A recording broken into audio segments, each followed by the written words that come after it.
It went live, I believe. Oh, okay. Well, Good morning. hello. Yes. And by the way, Mommy says hi to Pookie and Andrea. Tell her hi. I Yes. will have to do so later. That's fine. I am otherwise Likewise. engaged currently. Yes. Yeah, my mother, Oh, she got up when I was brushing my teeth and then she's back to sleep. oh, that was quick. I think like she'll hear me wake up, hear me doing stuff, get up and be getting water. She'll be doing random stuff and then I go back and she's asleep. Yeah. Nice. She's just Sounds checking on her like it. sunshine. Sounds like Yeah. a good life. Yeah. Be some nice. Anyhow, you got some rocket news today? Because you have not. I missed the thing last night. Yeah. Because Yeah, there was a Vandenberg launch. I went to sleep early. There was Vandenberg launch. There was a batch of Starlink that went up here in Florida. But honestly, there's really not that much exciting stuff that I've got prepared right now. There is something, I guess. Well, here, give me a minute. I was very poorly prepared for today. Um, the whole um, um, medication, whatnot, had me kind of thrown off a bit this morning. So I don't have all of tabs and everything all lined up as I would like. But there was um,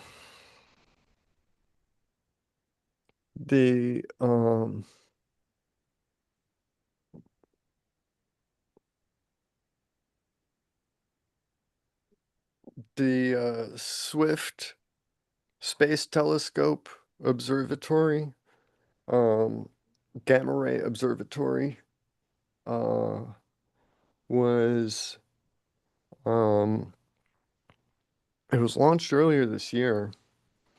Here we go. I'll go from Scientific American. Let me see if maybe Ars Technica. Do they have the whole thing? Okay, I'm gonna go with Scientific American. No paywalls there, but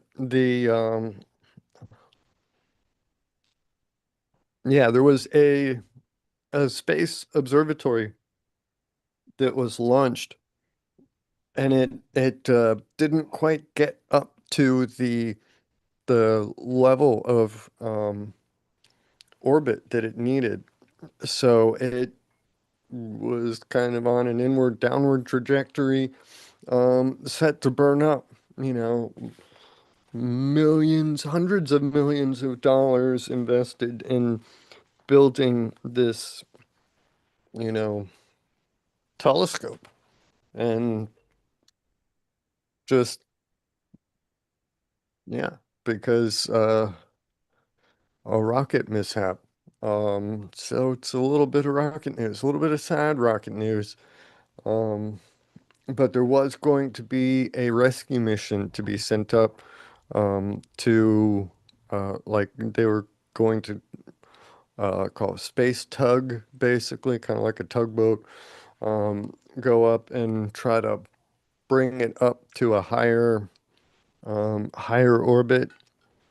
Um, but the rescue mission has been called off, so NASA has officially written off the Swift Space Telescope. Um, so yes, NASA's rescue mission for the Swift Space Telescope has failed. The agency's Neil Gehrels Swift Observatory, which studied cataclysmic cosmic explosions, is expected to burn up in Earth's atmosphere later this year. After more than 2 decades contributing to humanity's knowledge of the cosmos, NASA's, oh, Swift Observatory. I mean, maybe there was a different one that I'm thinking of. Okay, yeah, but Swift Observatory, I guess it's been up there for 20 years. I'm confusing it with another telescope. Oh, the Nancy Grace Roman telescope is going up later this year. That's probably what I'm thinking of. Okay, yeah, but the Swift The Observatory. So yeah, Grace. this one's been up there and is kind of like the Hubble. It had a set um, designed operational lifespan, and they just kept going up and kind of fixing it and finding ways to keep it going. And still, now Hubble telescope's still operating up there. So, but I guess the Swift Observatory, uh, not quite gonna have um, the same lifespan here. So, yeah, it will soon suffer a fiery end following a rescue attempt that failed before it truly began. The satellite launched with instruments to study gamma ray bursts across the universe in 2004 will likely plunge into Earth's atmosphere and burn up later this year. That's despite the space agency spending $30 million dollars in hopes of giving the observatory a life-extending orbital boost using the lightweight in-space navigation and kinematics spacecraft. Link. Oh, NASA loves their acronyms. A rescue mission com custom built and operated by the private U.S. company Catalyst Space Technologies. The mission was a rush job from the start because NASA had realized the observatory's orbit was decaying faster than anticipated and putting a hard deadline on any efforts to save Swift. That gave Catalyst just 9 months to design, build, and launch Link, which was planned to grab Swift with robotic arms and lift it to a higher orbit. But the mission ran into trouble weeks after its early July launch as it prepared for an eventual rendezvous with Swift. On July 28, NASA said that hardware malfunctions had sent Link spinning out of control and that communications with the spacecraft were sporadic. While efforts were made to correct its spin using the same xenon gas thrusters meant to boost Swift back to life, it now appears the mission is a failure. The observatory had already paused operations in advance of the rescue attempt. Now the doomed space telescope will leave a gaping hole in the astronomers' observations of high energy cosmos that's unlikely to be patched anytime soon. In a LinkedIn post, Catalyst said the company and NASA had agreed that because of ongoing spacecraft control issues, the mission will not include the capture and boost of NASA's Neil Gehrels Swift Observatory. The company is not abandoning Link just yet. It aims to continue gathering data that could be valuable in future missions. Of course, yes. While the rescue attempt was a failure, there could be much more to learn as space agencies and private companies begin to lean into the idea of repairing failing orbiting satellites. Catalyst designed, developed, and launched an experimental spacecraft to go after an ambitious mission on an aggressive timeline, said company CEO Gon Hee Ganhee Lee in the LinkedIn post. Quote, we took on this high risk, high reward challenge and are proud of the milestones we reached along the way. We have already learned a tremendous amount, and now our job is to turn those lessons into something durable, building a repeatable playbook to inform future rendezvous and proximity operations and satellite servicing. Yes. Never, never admit failure. How Everything is do always a success. It's just a different kind of success than you were expecting, right? how do Um, they repair satellites? Do they go get it? yeah, yeah, Mm. that's what this was meant to do. It was basically a little spacecraft meant to go up and kind of hook onto it, little robotic arms, and then um, fire some little cold gas thrusters and push it back up higher away from the atmosphere.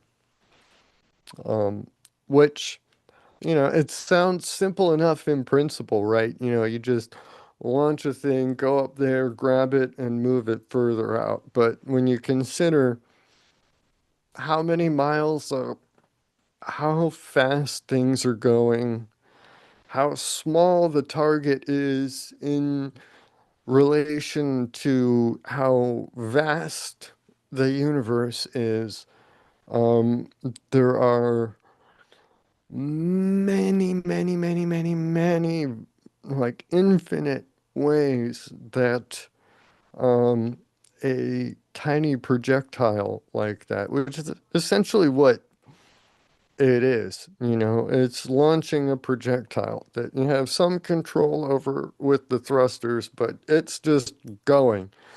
And, having it hit like another, it's like hitting a bullet with another bullet in midair. Um, Even if one of the bullets has a little bit of control over how it goes, it'd still be like hitting a bullet with a tiny missile midair, and still not that much easier. Um, yeah, it's not, I don't want to say it's not surprising that they failed, but it would have been surprising had they succeeded. Maybe I'll say that. Um, so, in a statement, NASA Administrator Jared Isaacman acknowledged the outcome is not what was hoped for. Yeah. But it does not, quote, but it does not change why this mission was worth attempting. Yeah. The team moved with extraordinary speed to give Swift chance to carry out more science while advancing capabilities America will need for satellite servicing in the future, Isaacman said. We are going to learn everything we can from Link's rendezvous attempt and put those lessons to work on the missions that follow. Mm, yeah, I mean, what's going to happen with Hubble, right? What's going to happen with, I mean, well, the Webb telescope is out at the Lagrange point, so that's not going to be an issue with our immediate space. But um, as long as the instruments on these things are still operational and returning data, it would be wasteful to just let it switch off and either push it up out to a graveyard orbit, as they call it, or um, bring it into the atmosphere and just burn it up. Um, you know, um, some of them, you'll need to, they might be running low on propellant to adjust and, maintain orbital position. Um, how do how do propellant loads get replenished in mid-orbit in on a satellite that may not have been designed to be repaired like that? I don't know. It's not.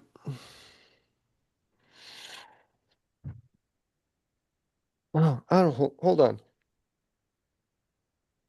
It brings up to mind an interesting article that I saw this morning, but it didn't. It was a Space Daily. Oh, 100th Falcon launch of the year. Yeah, so the Vandenberg launch over there that you missed last night, Pookie, that was number 100. Falcon 9 number 100 of 2026. So that's kind of cool. Just this Number year, 100 they've of already done 100. 2026. Just this year. That was Man, 100 just this year. I mean, that was two just that day. There was man. one over here in Cape Canaveral and then that one over there. But here, Space Daily, because Reddit hates Space Daily articles, I couldn't share it on the chat beforehand, but I have here some fascinating science that kind of might apply. Um, so tech space, they say, two sufficiently clean metal surfaces can weld together in the vacuum of space without melting or adhesive. Yeah. I see Andrea's like, what? Once their protective oxide and contamination layers are removed and the metals touch intimately. Atoms across the boundary form metallic bonds as though the pieces had never been separate, a phenomenon called cold welding. Yeah, cold welding is real, but vacuum preserves clean metal rather than automatically creating it. Motion, pressure, and film removal turn the possibility into a spacecraft design hazard. Mm. The phrase cold welding in space is usually followed by a dramatic image. An astronaut lets two metal tools touch and they instantly become one impossible object. That's not how ordinary spacecraft hardware behaves. The underlying phenomenon is real. Two compatible metal surfaces can form a solid state joint without melting, solder, or glue, but the surfaces must be extraordinarily clean. Their atoms must come into intimate contact, and enough load or motion must create a meaningful contact area. Vacuum helps preserve these conditions. It does not magically create them. That distinction turns cold welding from a piece of space folklore into a useful a useful lesson about what a metal surface actually is. What looks like bare aluminum or steel is normally metal hidden beneath an invisible chemical skin. Every ordinary metal surface arrives with a barrier. Fresh metal is highly reactive. Aluminum grows a tenacious oxide almost as soon as it encounters oxygen. Other engineering alloys, other engineering metals and alloys develop their own oxides, sulfides, and or absorbed films. Water vapor, hydrocarbons from the air, machining fluids, and fingerprints. Yeah, even fingerprints add to further contamination. These layers may be only a few atoms or nanometers thick, yet they decide what happens when parts touch. The oxide on one surface meets the oxide on the other. The underlying metal atoms remain separated, so no continuous metallic bond forms across the boundary.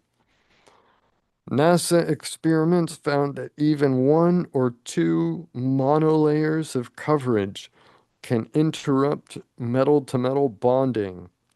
Monolayers. That's crazy. So Yeah. in um, monolayers, that basically means just a single layer of atoms across the top of what otherwise is a block of aluminum, right? Monolayer. Right, so when they apply a monolayer of gold film to the astronaut visors to keep them from being blinded by the sun, they can still see through it from the inside. Monolayer, the gold reflects out, but it's a single layer of atoms across the top of the surface of the glass. So yeah, can interrupt metal to metal bonding. I wonder if monolayers can.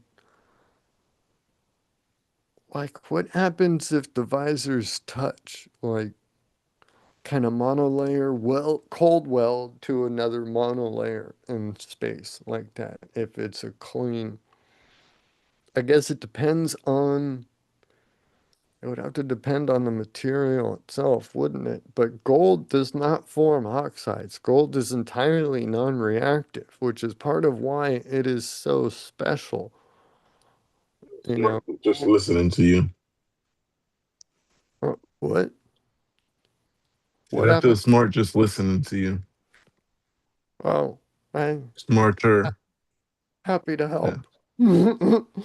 Um, Gold is entirely non-reactive, which is why it has been so highly prized across the centuries, you know. Um, Ancient people knew that and could see that right from the start. Long before anybody understood what was happening, it was seen that, um, you you find, I mean, you go back in time, the early, Bronze Age, right? They could find copper and tin pretty easily. Both of those melt at very low temperatures, so you combine the two, you get bronze, and bronze is okay. It's better than stone. You can form it and work it into things and stuff, but it decays over time. Copper. Actually, copper was first. The Egyptians used copper in the early pre-Bronze Age. Their copper chisels is what they used to quarry out the stone that they used to build the temples and the pyramids and stuff. And those chisels wore out very quickly because copper alone is a very soft metal. It does not have very, very good durability. So they were using up chisels left and right, um, just in the quarrying. So when you take that copper and melt it down and add a little bit of tin into the copper, as you're um, working it, as you've melted it down, that forms what's called an alloy.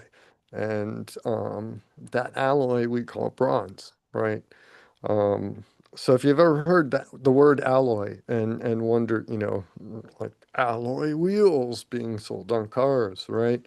Um, Anytime you hear the word alloy, it's basically just a mixture of more than one metal. It's not a pure single like refined metal. It's a specific combination um, of metals. So like steel is, or not even necessarily always metal. Steel is an alloy formed by iron with um, carbon. When there is some carbon that gets worked into the iron as you're working it, those carbon atoms um, get caught inside of the otherwise cube-shaped um, iron crystals that want to form. So you're working those crystals and trapping the iron makes it more difficult for the iron atoms to fall out of place, right? When you've got a cube of small little iron atoms, and then in the center you've got carbon, like a big round thing that kind of holds all the rest of them in place. The top layer of carbon or of iron atoms are not going to slide relative to the um, other layer of iron atoms at the bottom, right? So it increases the what they call shear stress like that. It increases the tensile stress. They're not going to pull apart as easily. So the alloys were a big achievement in humanity. Um, and so bronze, yeah, came from copper with tin and eventually iron. Iron was discovered to be a lot better, but iron rusts very quickly. Copper decays very quickly. Also, you see, um, turns green very almost as soon as you get it clean, it starts turning green again, right? Just look at the Statue of Liberty. Um, so that's copper oxide all on the outside of the whole um, statue and stuff. So, but um, uh, when the ancient people and their quarrying or mining or whatever, when they came across gold, glistening, shining or whatever, um, you mine it out. It's very soft compared to all of the other metals. It has a low melting temperature, so it's easy to work into all kinds of different various creative shapes and so goldsmithing became a very technical and highly prized, highly developed trade and craft almost as soon as it developed, right? You start going and working, and the precious nature, the very limited nature of it meant that it was ideal for making into currency, right? You could stamp, um, take a disc of gold, right? Stamp a seal on it, and boom, right there, easy to mint, and stays nice and shiny. Um, so that's where the allure of gold kind of came from. Was it's sort of a degree of incorruptibility there. So the gold would not form these oxide layers up in space.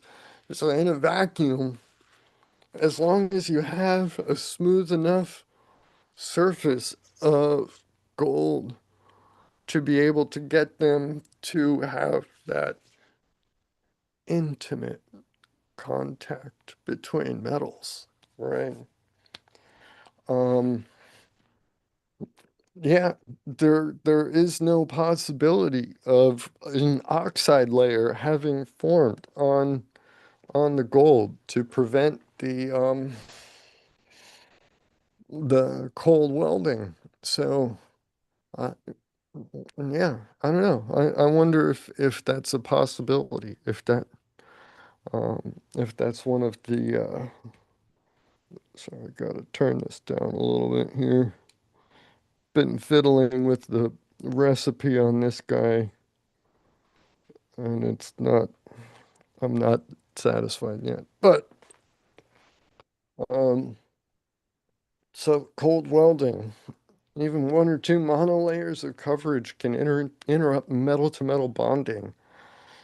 A NASA cold welding technique using ion beam cleaning was designed around precisely this problem, removing the oxide before pressing aluminum surfaces together. Yeah, well, yeah, the softness is why gold does not get used for structural anything. It cannot hold load. It does really good job at reflecting and on not decaying. Um, especially it's especially reflective in the infrared radio um, uh, span of the frequency. That's why if you look at pictures of the James Webb Space Telescope, the mirrors that they use are gold. Um, and yeah, the exact spectrum that they were looking to view was the furthest, deepest parts of the galaxies and deep time, as they say, to see um, and in a yeah. Anyway, removing. Okay, this is the first reason a wrench does not normally weld itself to a handrail during a spacewalk. Both objects launched with surface films already present. A light touch between two rough, contaminated surfaces does not expose enough clean metal or produce enough real contact area. Yeah, yeah, getting a fully, absolutely perfectly flat surface that's clean and flat enough that that welding can actually happen is difficult. It's a lot of polishing. It'd have to be basically done to a mirror finish. Otherwise, if there's any sort of surface roughness, if it's not mirror clean, it's not going to be flat enough. Metallic bonding is not a row of tiny hooks. Positive atomic cores are held together by electrons that are mobile across the metal lattice.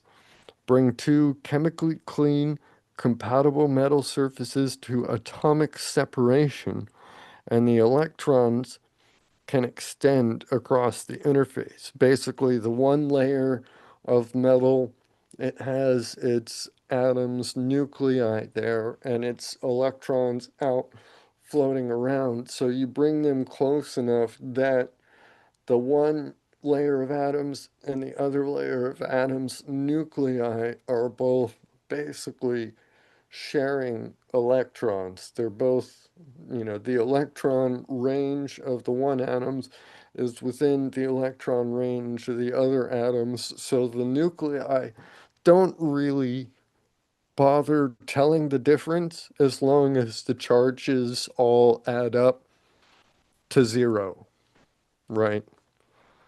Um, so, um, yeah, the atoms have no memory of which manufactured part they occupied a moment earlier. Quote, intimate contact is doing a great deal of work in that sentence. No machined purpose, no machined surface is perfectly flat. Under a microscope, it is a landscape of ridges and peaks called asperities. When two apparently flat pieces meet, only a small fraction of their visible area may actually touch. Um, Pressure, impact, or sliding deforms those high points. Excuse me, I'm sorry. It can crack and displace their surface films, squeeze fresh metal into the interface, and increase the real area of contact. Microscopic metallic junctions then form. Continued movement may strengthen them, tear them apart, or pull material from one surface onto the other. The result is a spectrum, not a switch. At one end are tiny adhesive junctions that merely raise friction.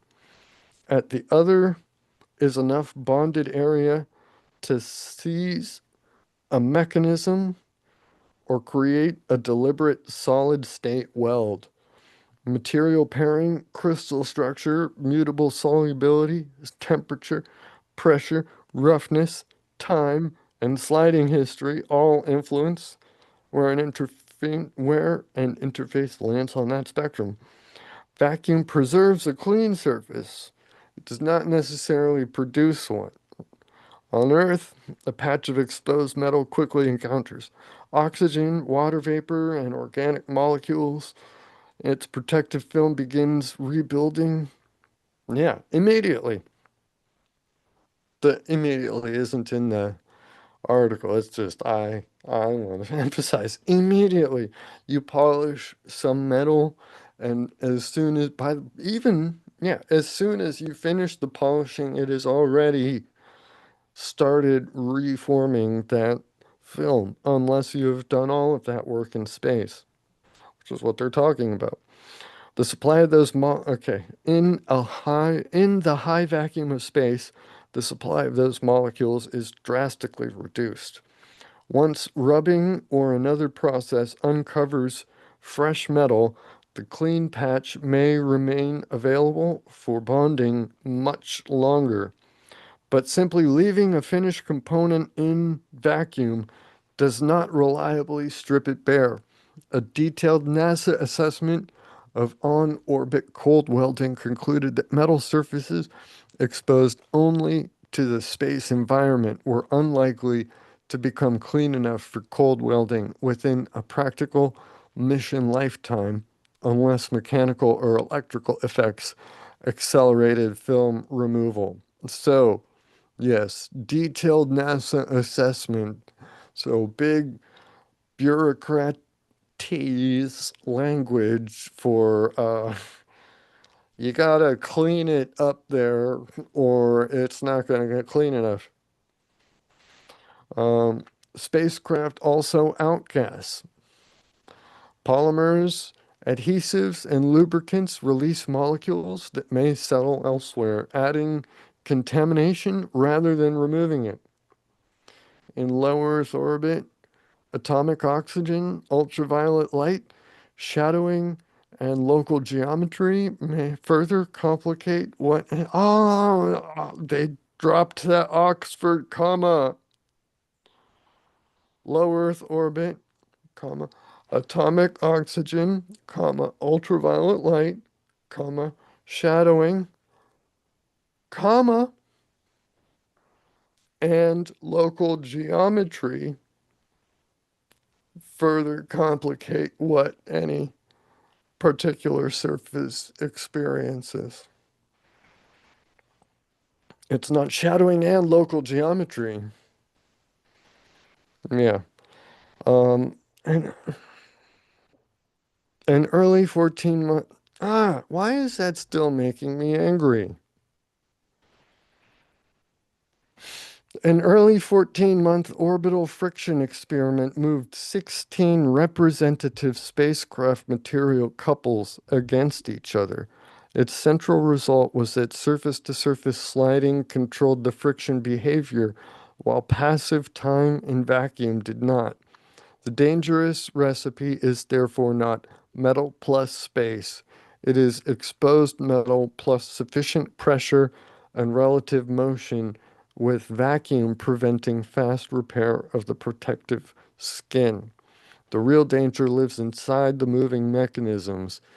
Interfaces that concern engineers are bearings, gears, hinges, latches, threaded fasteners, slip joints, electrical contacts, and docking or they did it again. Electrical contacts, comma, and docking or separation hardware. Isn't Oh, that how it's supposed to go? what? Comma before the and? Or is it supposed to Yes. be and before comma? No, Pretty they're saying sure it's the electrical comma before contacts. and. They're dropping the Oxford comma. They're dropping the last comma before the and in the final list or the final item on the list that they're Oh, right. they're not putting in the comma. There Got it. is no comma there. Yes.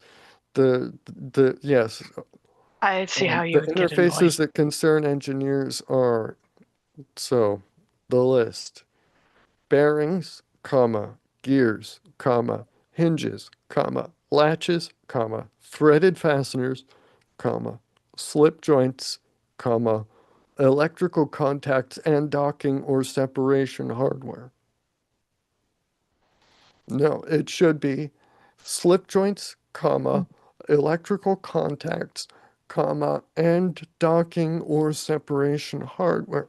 I don't know where this came from. Without that comma there, it is It is, joining the last two items with and they that are not, first, the one right before it. yes, and they are not combined. They are not related. And people who don't know that, yes, You gotta point it out. thank you, Toaster. Oh, I feel a sense of relief. I feel better now. Thank you. You're welcome. Yes. But yes, that can get confusing real quick. Yes, yes. Bring back the Oxford comma. I think we need to start that campaign. These parts carry loads and move exactly what is needed to rupture films and press asperities together. Some movement is barely visible. Launch vibration. Oh, wow. I hadn't thought of that. Even just the shaking, the vibrating might get little joints to rub enough to fully weld together. And if they're not supposed to be welded, yeah. Launch vibration, thermal expansion, and changing loads. Oh, thermal expansion, comma, and changing loads can produce fretting, repeated repeated oscillations over microscope. Okay, yeah, fretting. Repeated oscillations over microscopic distances. Each pass can abrade a little more oxide or lubricant. A small metallic junction forms tears during the next pass and leaves a rougher surface that is even more likely to catch. This is where cold welding overlaps with adhesive wear, galling, sticking, and stiction. ESA's technical guide to separable contacts and vacuum sources. This is starting to get a little bit, a little bit deep, but yeah. Anyway, here we go. Skip to the end. Engineers win by keeping clean metals from meeting. Cold welding prevention begins with the material pair. Identical metals can be highly susceptible, but some dissimilar pairs also adhere if their crystal structures, atomic sizes, or mutual solubility favor bonding. Designers choose combinations with poor affinity or interrupt the path entirely with ceramics, polymers, and self-lubricating composites. They also add controlled barriers. In its account of the science of spacecraft friction, that sounds like an enthralling read. ESA describes low vapor pressure oils and greases, very thin and low vapor pressure oils and greases, very thin coatings of lead or molybdenum disulfate, and self-lubricating bearings. Ordinary terrestrial lubricants may evaporate, creep away, or may evaporate, creep away, comma, or contaminate nearby optics in vacuum. Thank you for correcting that. So the formulation and containment matter as much as the presence of a lubricant. Oh, whoa. I thought that was the end of it, and then they just loaded a whole like, half of a book. Okay, let's just say that's enough about cold welding in space, right? This is not what you signed up for when you asked for rocket news from me, is it, Pookie? I thought Uh, that uh, I ask That's for our. whatever you got. Mhm.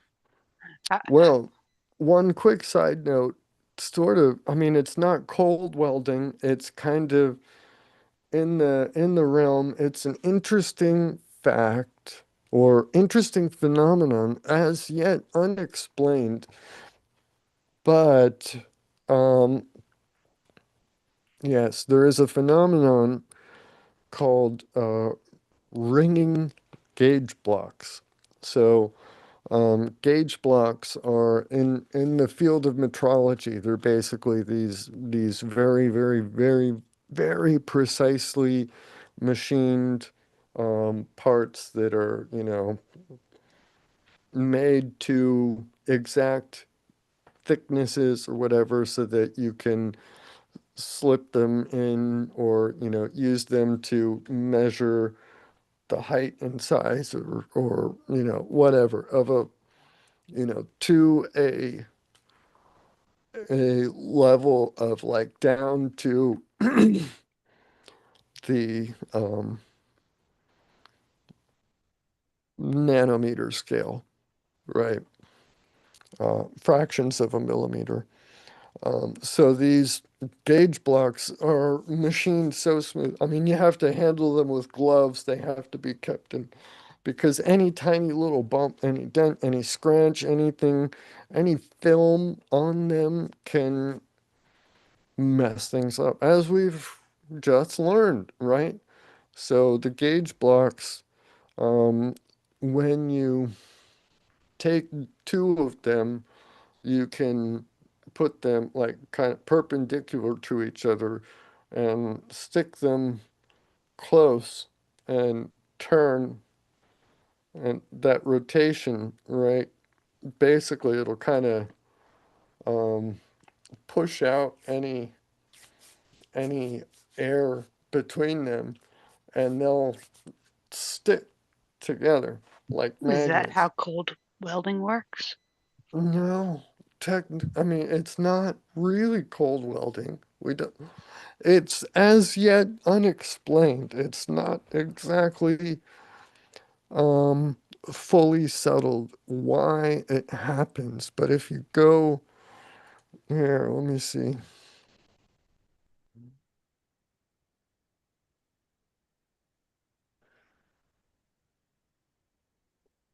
Yes, gauge block ringing, process of sliding two ultra flat precision blocks together so their measuring faces bond tightly through molecular attraction, surface tension, and partial vacuum. The action combines blocks into exact custom lengths without adhesives. Um, but here, I find a video of it.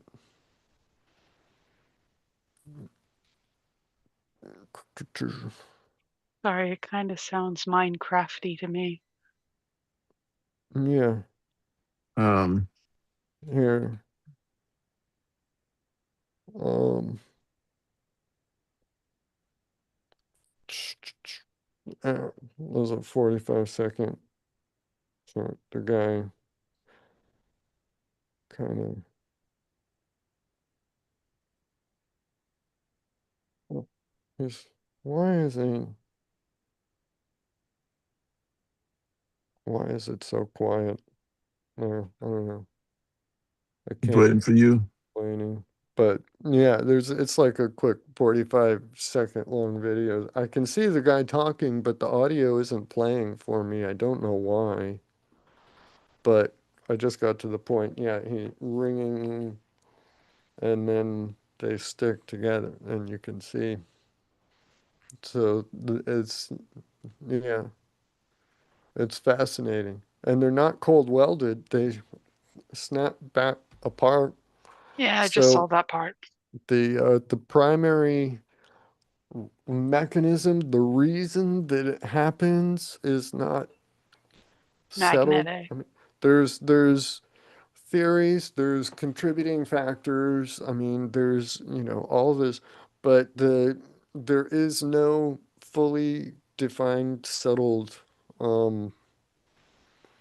explanation that has a consensus, you know. Um, Well, this is going to sound weird. It kind of reminds me of the rebreakable boards that they use at my son's taekwondo, where, of course, it's like teeth coming together. Hmm. You slide it together and it creates the board, and there's different strengths to have to, punch through the break again. But you can reform them as many times as you want. And they have a, But it's not a flat surface, it's teeth. yeah, but they have a, like,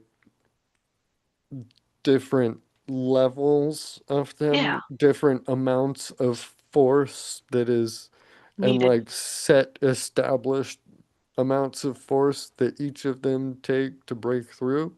Yeah, That may be using some aspects of something of this. I mean, the yeah. teeth, they may have like horizontal teeth, but each of those teeth may be doing There's no something. vacuum. Like if there's a vacuum in there, the teeth aren't going to pull apart easy. And I don't know. I'm kind of fascinated now. I'm not sure what taekwondo rebreakable taekwondo boards look like now. Well, You well, never the seen them? plastic for one thing, Mm. but the different colors. I think like I think my son's on a blue board, which is like intermediate force, and like the red boards are for like the hard. When with the well, I forgot what is it, karate he takes, or what is that? What else is it? Taekwondo. Taekwondo. Do you go like to weekly practice for that? Yeah. Now it's changed now that he is a brown belt and considered a senior student. So he has different class times now. So we'll see how that works out. It's good that it's uh, starting at the beginning of the new school year, Mark, not you in the got middle of anything? the school year. Pookie, if you've got an article to read, I would appreciate that. Um, I need Oh to no, step away for a second. I got multiple articles. I can listen, but I will momentarily be off camera, but paying All attention. right. So, yes, thank you. Um, so there's this thing developing that I've been keeping up with. Uh, 13 Penn State frat bros busted in cocaine trafficking ring, including Long Island student at the top of the chain. Oh, and quote, top of the chain. More than a dozen Penn State frat bros are busted for running a complex cocaine trafficking ring out of two separate fraternities that forced young pledges to cut and bag the drugs, then sold to students, according to prosecutors. Damn, they're rough. A whopping 14 people, including a Long Island native at the very, very top of the chain, were slapped with charges in connection with multi-state trafficking scheme. Four of the charge are currently Penn State students, while nine are alumni, and one is a dad.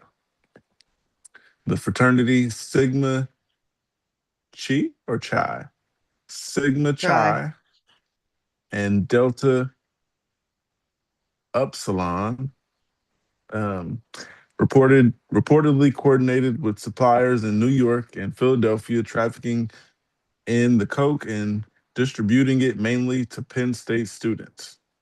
Mm. End quote. This was a coordinated and highly profitable, uh, highly profitable drug trafficking crew revolving around two senior members of the fraternity's other fraternity brothers and pledges, according to Attorney General Dave Sunday said in a statement on Monday. End quote. In fact, according to the evidence uncovered, cutting and packaging cocaine was for some pledges in indoctrination into the fraternities. Wow, all you gotta do is bag coke. Anyhow, Sunday noted during a Monday press conference that 24-year-old Agostino um, Agostino Abatiello, I'm gonna call him August. Um, Agostino, Augustino. That's how you guys would say that? Okay. Anyhow, I'm gonna call him August. 24-year-old August of Westbury, Nassau County, was at the top of at the very top of the chain. Um, very top of the chain is where the quotes start. He's at the very top, um, not just the top. There's higher than that.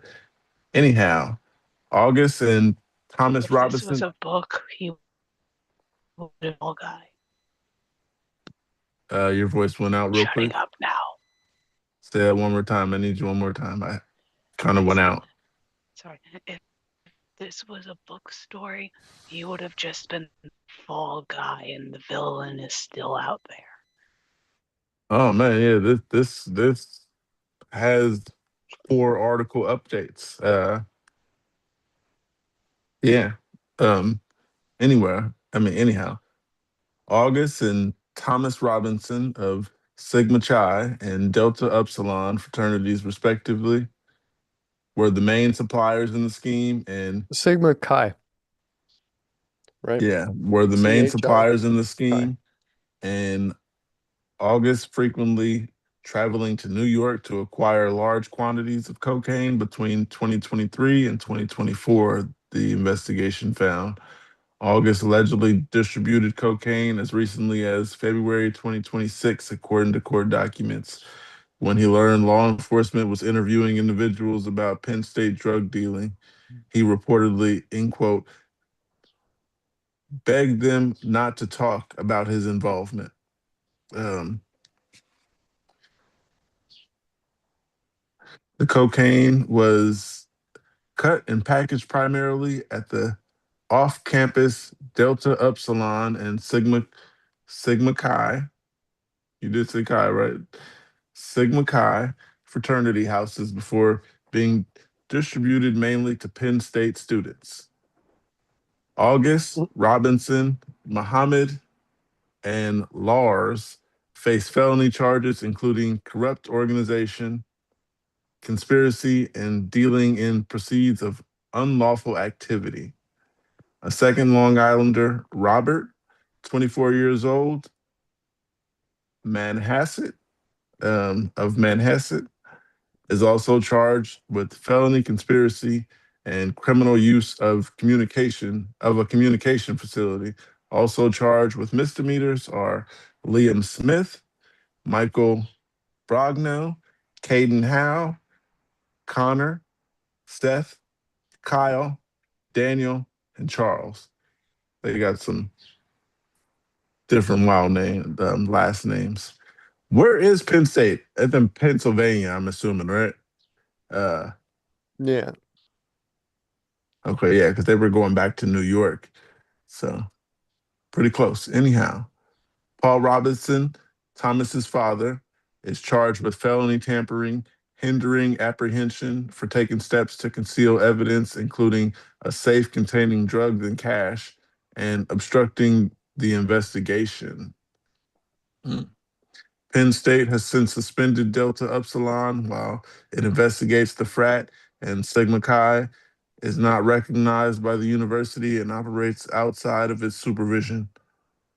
End quote. We are horrified by these serious allegations against current and former students, said Andrea Dowhauer, Penn State's vice president for student affairs. End quote, criminal activity, including hazing, such as this, has no place in this institution. And we will cooperate with the law enforcement in any way we can. We will continue to enhance our efforts around health and safety and hazing educational efforts for all of our organizations. That's the end of that article. That's the first one that came out. Uh, Thoughts on that one, you guys?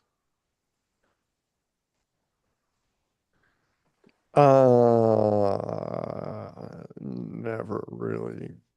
You guys ever sold drugs? I I not live will on air. not comment. I'm just kidding. Um, I just expected a straight no. I'm sorry.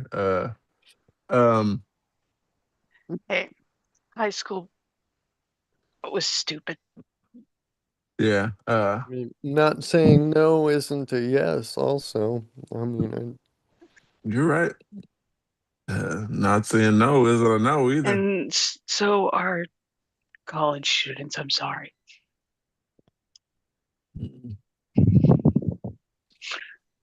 A So lot of college students are idiots. College age students. There. yeah, That's the I like better. the well, yeah, just because they're in college doesn't mean they're smart. Yeah. College age adults are stupid, even if they're smart. I mean, even if they're legally adults, they're still kids, kind of, in a lot of ways. There's a lot of growing up that still happens Yeah. between 18 to 25. Yeah, the only reason we made 18 the age of legal majority was so that we could draft more children to go ship them overseas as cannon fodder. And you know where that comes from? That ties into when drinking was made legal again, isn't it? Or am I just Um, misremembering I don't know. historical? Legal. Because it was around the same time period as World War One. I think you might be right. Yeah, the age of legal adulthood being 21 was also the age of alcohol consumption after the repeal of Back then. prohibition. Yeah, And and then I then there believe were, went up and up and up. well, but then there weren't So enough my dad tells bodies the in the story. draft to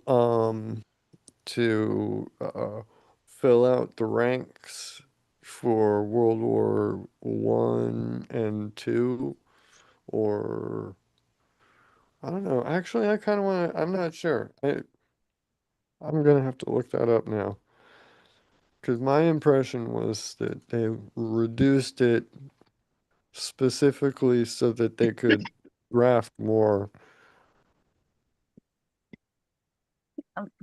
My memory of history has it being that it was 1971. 21, not 21. It was 18, and then they raised the bar up to 21, like they've done with cigarettes in recent years.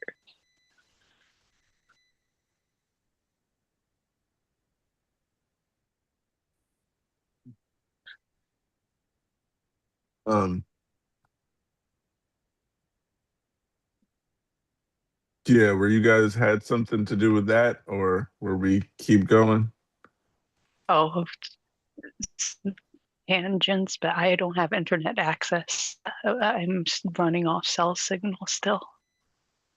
Oh, It's okay. not going to be until Tuesday until they can come to the fiber. I'll keep going on this cocaine ring article. Oh, I'm live. There's connections to that. This is a day later. The dad busted in Penn State frat bro cocaine trafficking ring case is a prominent Pittsburgh lawyer. A Of prominent course he is. Pittsburgh, yeah, a prominent Pittsburgh lawyer has been implicated in the Penn State frat brother drug trafficking scandal with his son among the alleged ringleaders. Paul Robinson, an attorney with the firm Meyer, Duro, Buckler, Bubenek, and Eck, and one-time frat member, is charged with helping to hide evidence and in alleged multi-state cocaine trafficking ring in the Sigma Chi and Delta Upsilon fraternities at Penn State run by his son, Thomas, and other current and former students. In all, 14 people were charged with Thomas Robinson, August, described as an alleged ringleaders of the operation. Wow. Paul Robinson is charged with felony tampering, hindering apprehension for taking steps to conceal evidence in the case, including a safe stuffed with cash and drugs and obstructing the investigation, state prosecutors said.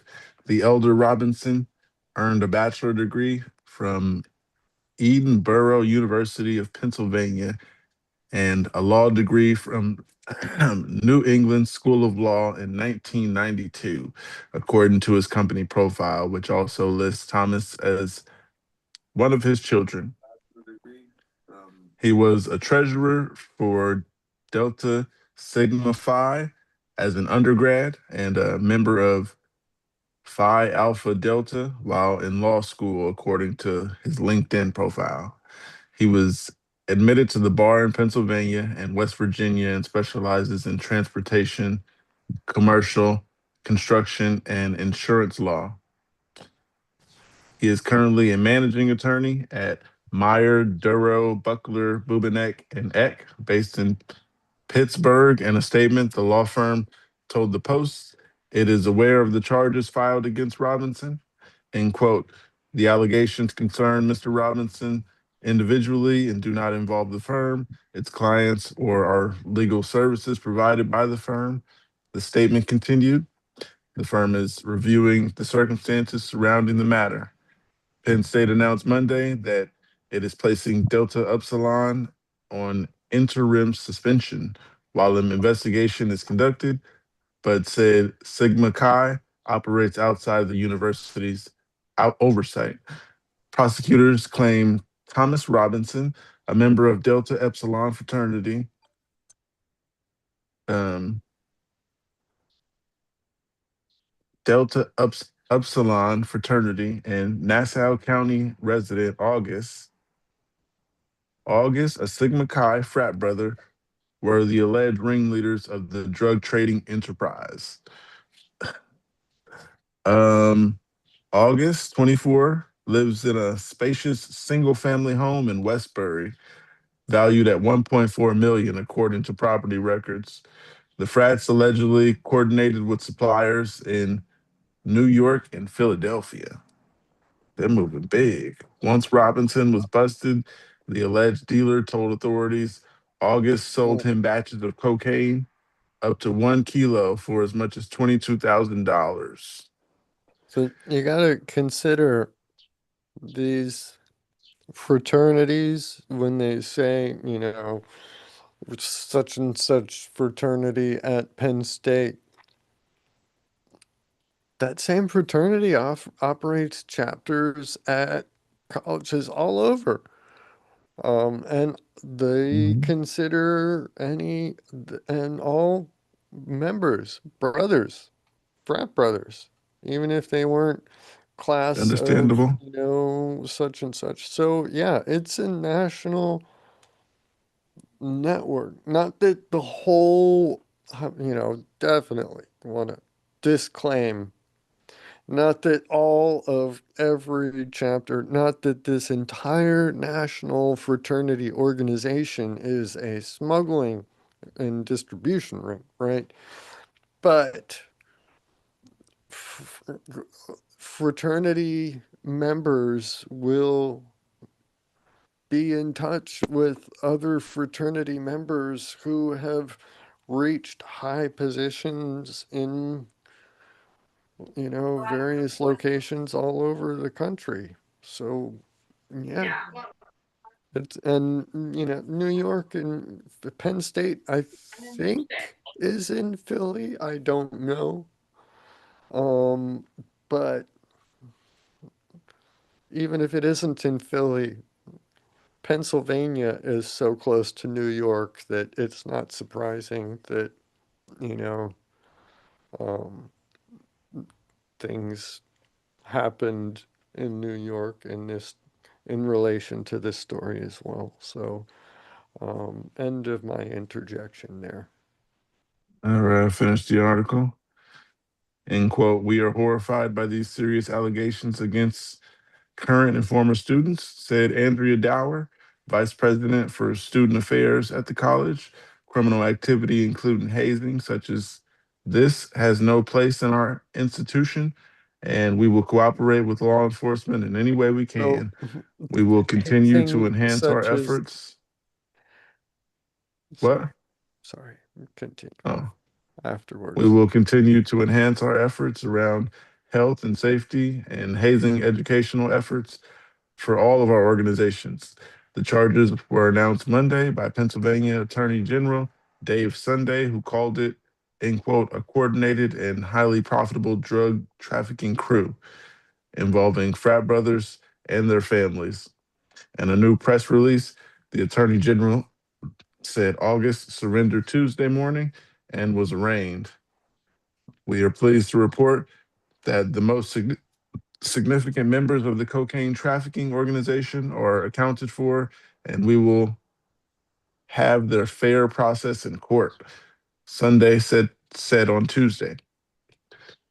Sunday is someone's last name, by the way. Uh, these are very serious charges, and the next steps will be preliminary hearings. Paul Robinson did not return seeking seeking comment Tuesday. His son could not immediately be reached for comment. August's dad, Mario, told the Post Tuesday, end quote, we have no comment. We have nothing to do with this. We have no comment. Uh, that's all. I think it's interesting how that university lady official, what was it, like chair of student something or other Student Affairs body Director. affairs, yeah, something, some wishy-washy, like Student bureaucrat Affairs position. definitely a is definitely a department in any university. Yeah, yeah, but they're not gonna be like, And we'll get them confused I don't with know. HR, Yeah, and they're not HR. yeah. It's like my They, roommate, one of my roommates had Crohn's disease, and there was some accommodations that were made yeah, through student affairs, that's what but Student Affairs is there for. yeah. But a So lot of people get Student Affairs thinking basically they're the HR of that university. So they were asking the wrong person. yeah, yeah, This statement but came from the wrong person. yeah, they were, yeah, very good point. That was not something I caught on to, but the way that she was putting it, the way she was phrasing it, um, was hazing like this does not something or other, and Yeah, I'll making just them bag up cocaine. That's yeah, horrible hazing. like Yeah. cutting, bagging, measuring, and like then distributing cocaine. To call I say that that's better than hazing, waterboarding. hazing like this is not common. It's not, criminal activity like hazing or policy already against our policies. It's like, I mean, obviously all of these Greek life organizations are going to be practicing hazing in some way or form anyway, regardless of any official policy. They're just going to be a little bit more quiet about it. Um, but to to take clear federal felonies and talk about it only as hazing kind of seems to be whitewashing the whole thing for them, right? I I'm, mean, I'm, bagging up cocaine is better than getting waterboarded. So and So there you have end been up with a waterboarding, substance criminal hazards record. down. waterboarding wasn't necessarily something that was part of the, hazing of old, at least not that I've Mm, heard of. I was gonna say it depends on where you at, because Maybe. I don't know. I am quite sure it is somewhere. Yeah, you think? um, Probably. I know. Uh, You know. Fraternity organization? I know how stupid I was at it that isn't age fun. and put that around a lot of other people with that Yeah. same stupidity. Well, You I ever tried to guess, yeah, breathe while someone's when pouring water you're in your mouth? when you're recruiting potential members into a um, cocaine smuggling and distribution network disguised as a college fraternity, That's insidious. I suppose waterboarding might not be so far out of, right? You want to make sure your guy's not going to break under police interrogation, right? Well, no, I it's not only They're not that, even. I get but They're that. not even think controlled by the think school. think of it this Yeah. way. First dose is free, hmm but that second one they're going to be chasing. Yeah. It's insidious. Chase the dragon. Chase the dragon. The first taste is free, and it will never be as good as that first taste ever again. You're going to chase it the entire life if that's what you're going after. These Um, guys were, their parents were also in this stuff.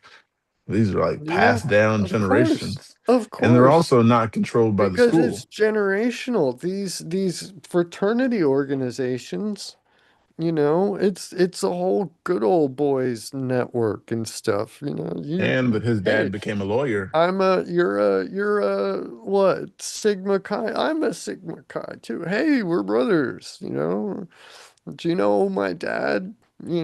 Such and such or whatever. Like how many of those partners at that law firm that guy that they were talking to, how many of those you want to bet were all They probably frat knew about him. brothers with him?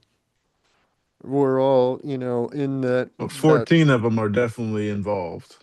And that's a right. lot of But people, but I mean college educated people. their families, they said, right?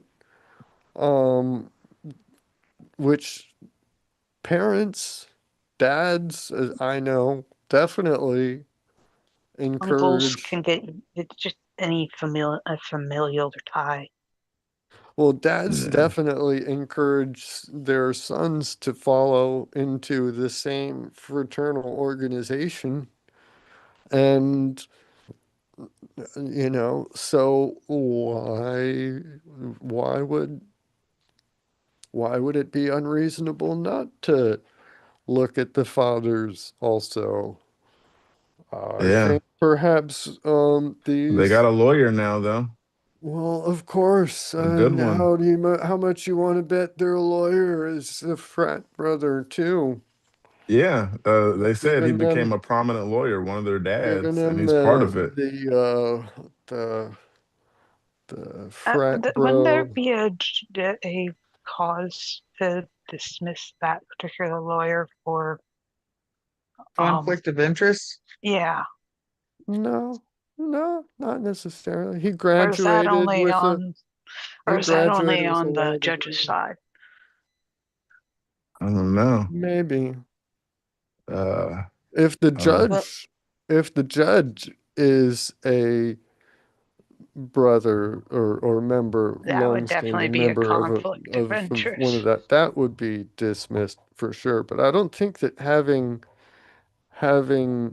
Your lawyer be representation from, you know, you are allowed to defend yourself in court without an attorney, aren't you? yeah, True. yeah, the defense of your choice, isn't that somewhere in the whole, including no Yeah. defense, I Didn't know suppose. anything about that. But the Or say it's without a lawyer. um, I missed what you said there. Or say is presenting self. Okay, yeah.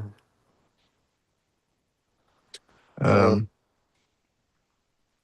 so this is still being investigated. So the next day, there was another article wrote for the same thing. No, Um, it says why Penn State. didn't you let us know there was more coming, man? Oh no, there's two more articles after this. They're all Two more connected. articles after this. Yeah, this is Oh, they're wow. going down. They're Okay. getting all the news out there. You gotta let us know that it's not over before we start going off on all this stuff, man. Oh Come no, on. we did Keep that, it and I'm coming. going to No, another article now. Um, oh, it completely says different? no, No. no. It Okay, says so Penn State frat cocaine ring busted thanks to absolutely obvious mistake. This was wrote the next day after that the other one. This has been 2 days past and three articles. They got a lot on them that I'm thinking. Anyhow, college the kids are obvious dumb. mistake. It says a Penn State frat bro charged with cocaine trafficking ring was busted after authorities were tipped off that he was allegedly accepting Venmo payments for drugs under his own name. Authorities Oh were my told God. by a confidential informant that an end quote, a male using the name T Rob is selling large amounts of cocaine from the Delta Upsilon fraternity house, Large according to court. amounts. And from the house That was in itself. quotes, according to Yeah. the court documents seen by NBC News. Alleged drug kingpin, in quote, T Rob was accepting payment through a Venmo account with Kingpin. username Tom Robinson. The informant told authorities, according Wait, to court documents from you 2024, froze. Go back. uh, With code name. code name T Rob. This is not very creative. Tom Robinson, codename T Rob. Oh, I Ooh. didn't pick up on that. Anyhow, alleged drug kingpin T Rob was accepting payment through Venmo account in his own username, Thomas Robinson, the informant told authorities. According to the court documents from 2024, this guy looks like a nerd. Uh, they could totally It do this for looks generations to come. Uh, if they just base it on their appearance and just walk around, yeah, they could get away with. They could have got away with this. I don't know how that long guy they were doing it. doesn't look like your No, no, no, no. your These are. corner Uh, I'll send the link so you guys know what him and his father look like. You'd never assume these guys. They could get away with this and do this forever if they were smarter. And if they were well, Apparently, they're probably pretty smart if they were he just probably more didn't consult his careful. dad. Yeah. Daddy, how do I traffic cocaine and not get um, caught? Teach me from you your experience. Yeah, it's kind of what it seems like. Yeah, I'll send you this link so you can just go check that out before I keep going. I'm sorry about that. Mm-mm. Um, yeah, you got to look at these guys. There you go. Anyhow, I'll continue the article. Mm. Uh, You are gonna mess Robinson was up my charged. algorithm so much, but Oh, this is yeah. gonna be hilarious. Robinson was charged in What several if you do incidents it from. if you open it in private browsing, will that Didn't think include of it? that. Too late. Well, just an idea moving Yeah. forward. If these weird articles that you don't want to Oh, oh have no! I find them influencing. hilarious. It's fine. I was I'm going to making a keep Okay. going. It point. says Robinson was charged in several incidents from September to December 2024, including drug manufacturing and delivery, criminal use of communication facility, possession of a controlled substance, and possession of drug paraphernalia. Okay, I got to stop real quick. What's criminal use of a communication facility?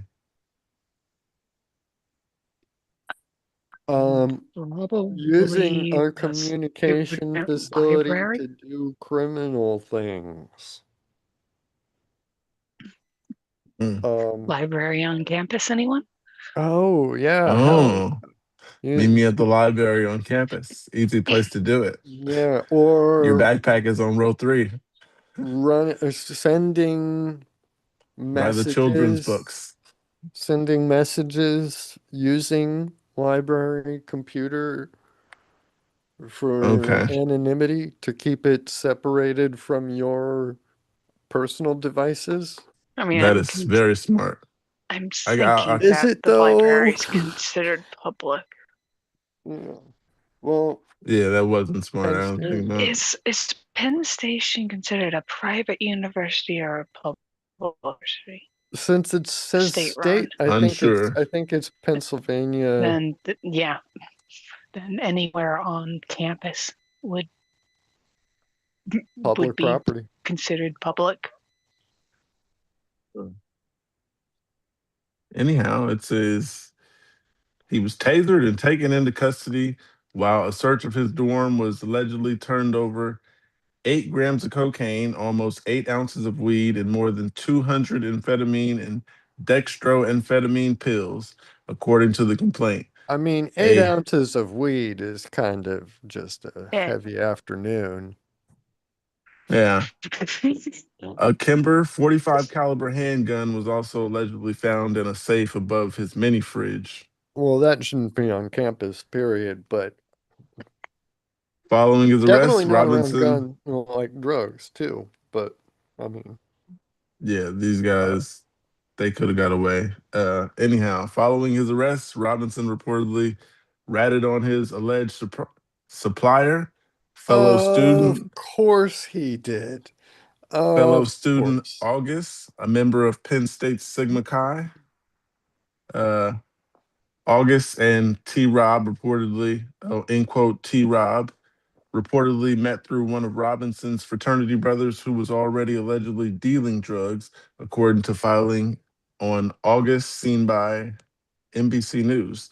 The brother allegedly asked Robinson to become, in quote, business partners in a distributing cocaine. Wow, that's what he asked you?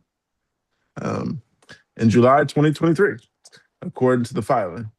The unidentified frat brother allegedly told Robinson he wanted out in December 2023 and told a grand jury that Robinson had brought him out of the most recent cocaine supply they had purchased together. Robinson allegedly made several more cocaine purchases from August between January and September 2024, including ones for $18,000 and $22,000. It isn't clear whether Robinson has entered a plea, and he is scheduled to appear in court next month for a pre-trial hearing in the 2024 case, according to court documents. Penn State said it is placing Delta Upsilon on interim suspension amid the investigation and statement this week. adding that Sigma Chi operates outside the university's oversight. End quote. We are horrified by these serious allegations against current and former students, University Vice President for Student Affairs Andrea Dower said. It's really weird that my name keeps coming up in these articles. Yeah, I wasn't gonna look up and make it obvious. I was just like, yeah, she hears me. Um, you know anything about this? Hell no, I don't. It's not me. All right. Uh, Yes, because all the Andreas have a hive mind. You can't Right. tap into the subspace Andrea matrix I am not and capable of that. tap into hey, these guys are the capable of it. universal Anybody is. Andreality. They got caught because they Ooh, did dumb Andrea. stuff, but they've been doing this for years. Yeah, but it was one generation of technology against another giving advice to another generation with a completely different set of technology. Yeah. Uh, Yeah, yeah. Their daddies did it much better. They got away with it, and they didn't. The tech literacy jump didn't it didn't follow, didn't make it. You keep that stuff off of the. yeah, you The guys Venmos. like. Yeah, I was gonna say you taking Venmo for $22,000. Like, That's gonna get attention, just period. and it wasn't just one time. This is over years. Like, just you guys totally could have got away with this. I just can't believe they got caught and just doing dumb stuff like the Venmo. Yeah, man. Now, Times have changed. I remember drug deals were hand to hand cash. Yeah, no cash. Yeah, Away. Yeah, don't Cash send me. first. Cash. Yeah. Yeah, I remember one time there was a kid that was my neighbor. Uh, I didn't sell him weed, but I gave him some weed, and then later on he sent me some money. Um,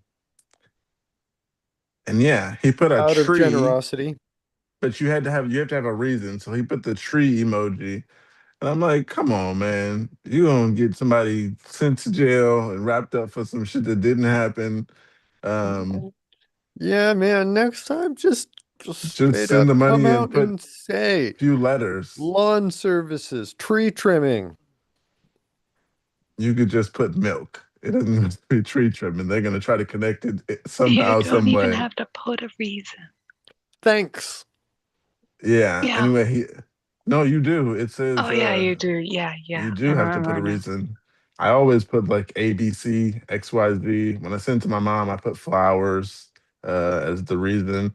I don't know why they make you put a reason, but yeah, probably so they can track you and bust you when you're selling weed and don't cocaine. put the tree Well, emoji if you they ever would send want me anything. also. It's nice for people to be able to go and look back and see and like square up, match up what was spent with what, they recall spending it on and everything. So, yeah, if everything that they do is just a big stream of nothing but expenses, of all these different varying amounts, then it could easily get very confusing to the point that people just don't find it useful anymore. So having something, forcing you to think about it and put something, even if it's something ridiculous, you'll remember that you had to do the ridiculous thing. And it's like, oh, yeah, that time that guy did this, whatever. So, you've got it and you remember it. So the functionality is successful.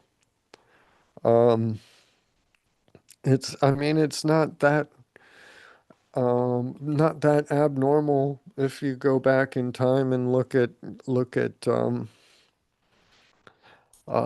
our parents' generation or their parents' generation and checking accounts, checkbooks and stuff. There's memo You line gotta have a once reason. more. You got in your checkbook, you have and you have your Mm. little A tab thing, ghost and version of it. He could have got away with that. Like, what Carbon is wrong copy, with you whatever. guys? yeah, $20,000 Venmo over and over. How'd you not know that's gonna get that's seen? not Like, gonna go unnoticed, man. Have you never heard of a laundromat? that's tax-free dollars right there. I mean, Um, yeah, getting 20,000 or yeah, wait, multiple times. getting 1,000 non-sequential $20 bills at once is also going to be a little difficult to do without raising suspicion for some Well, I mean, people. if it's a hand to hand, then Right, but I it's mean, if easy he's to move asking, if cash. he's asking some other college student involved in something and in the next chain in the link or whatever, um, does that guy have the cash? Does he actually have it readily available? How much of it is all Um, being done electronically by them at this point? Is it digital? Like, I'm assuming they're doing it over the Venmo, like they said. I don't know how much cash and who has the cash, but I know it right. would have been way easier to do it under the guise that you're forcing them to do other stuff. The Don't guys that are Venmo it, bagging this man. Just stuff, get it cryptocurrency. Like, and there you that go. Crypto. do it with Bitcoin. Nobody nobody Never will thought of link that. yeah, nobody will link a random Bitcoin wallet to a random college student unless he does something really stupid that I have makes a it obviously links it. Oh, this has just circled back to college age adults are stupid.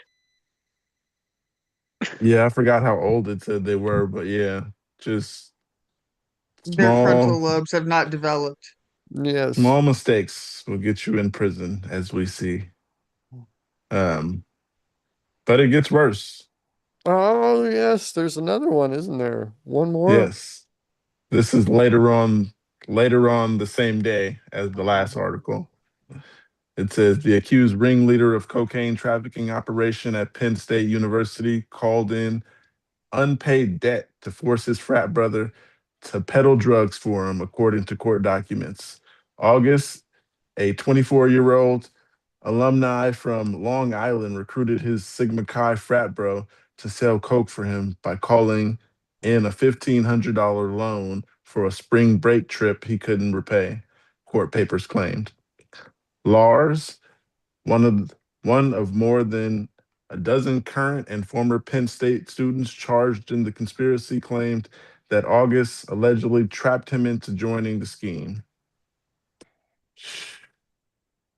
You can get away if you don't force anybody for doing it willingly. These guys, wow.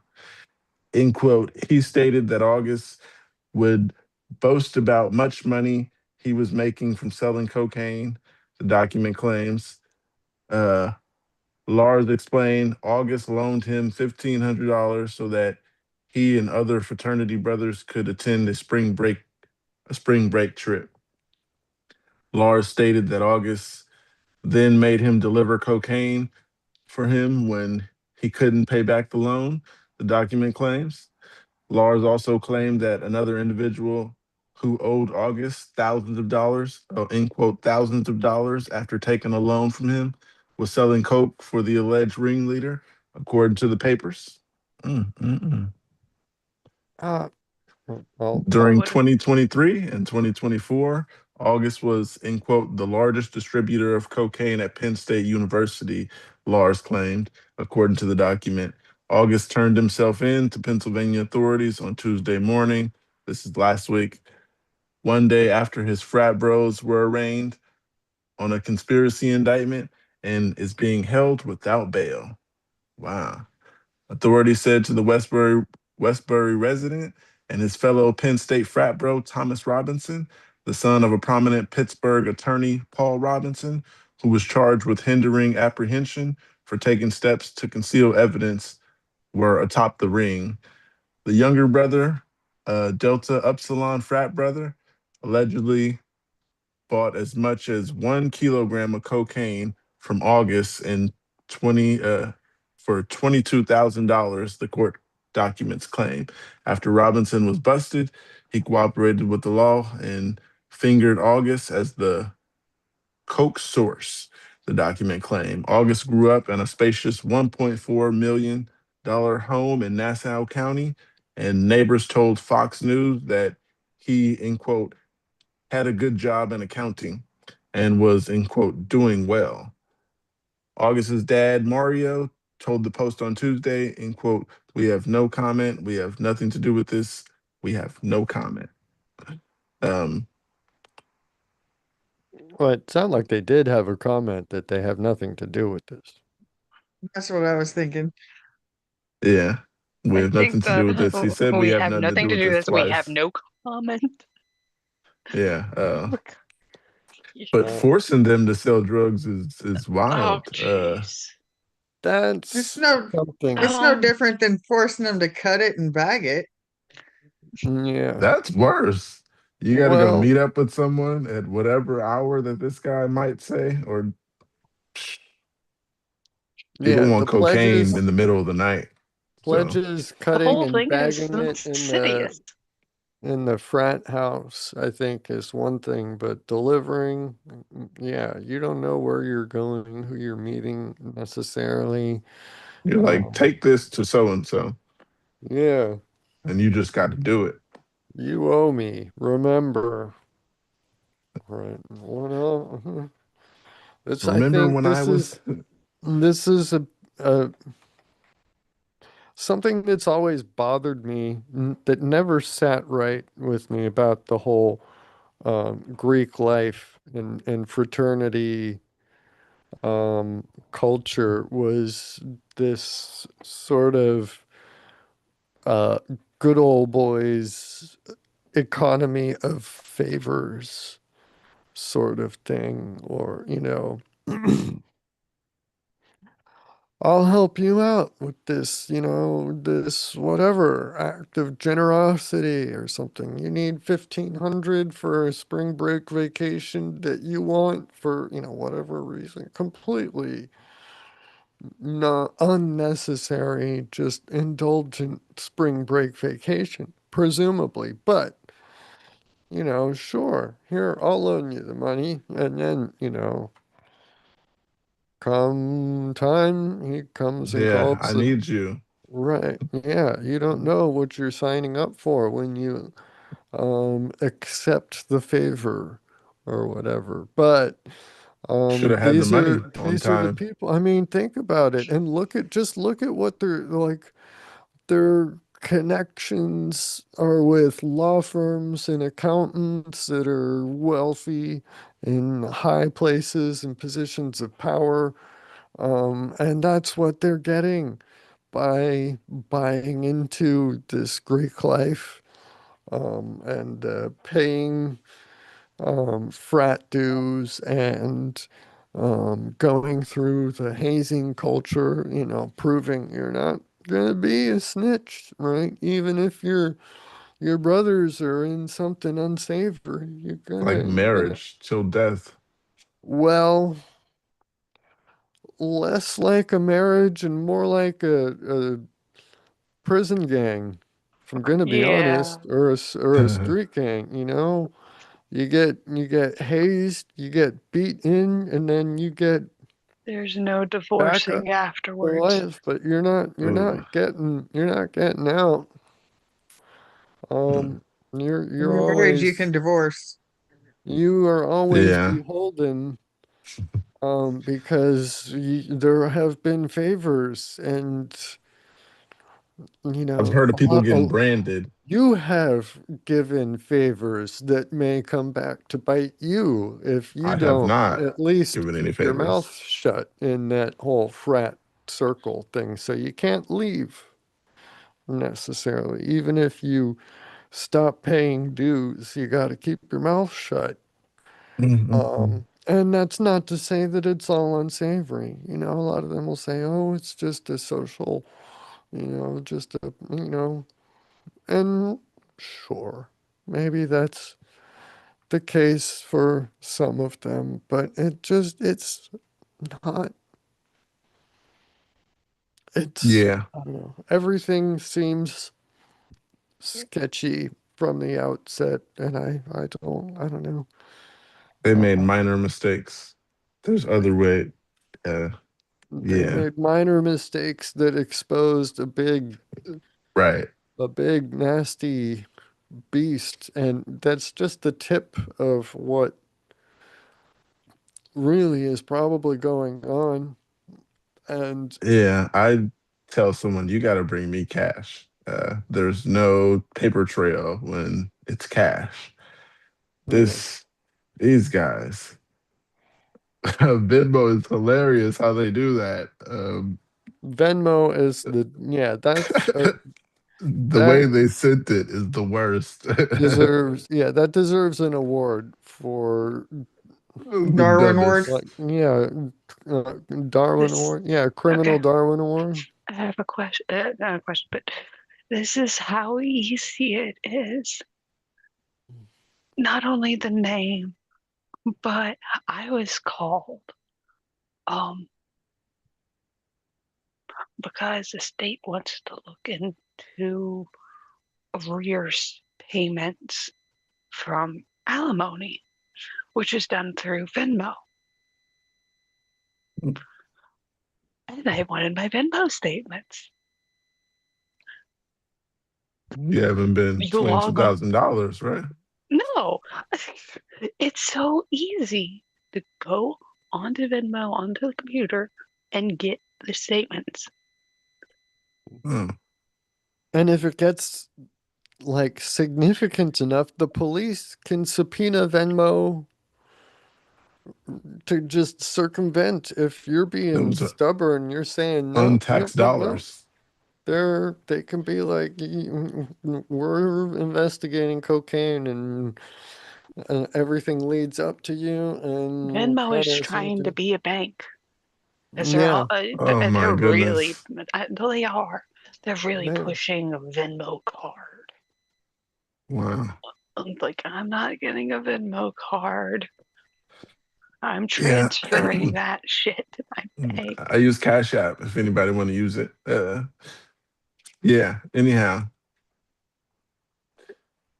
mm, it's my what's it called?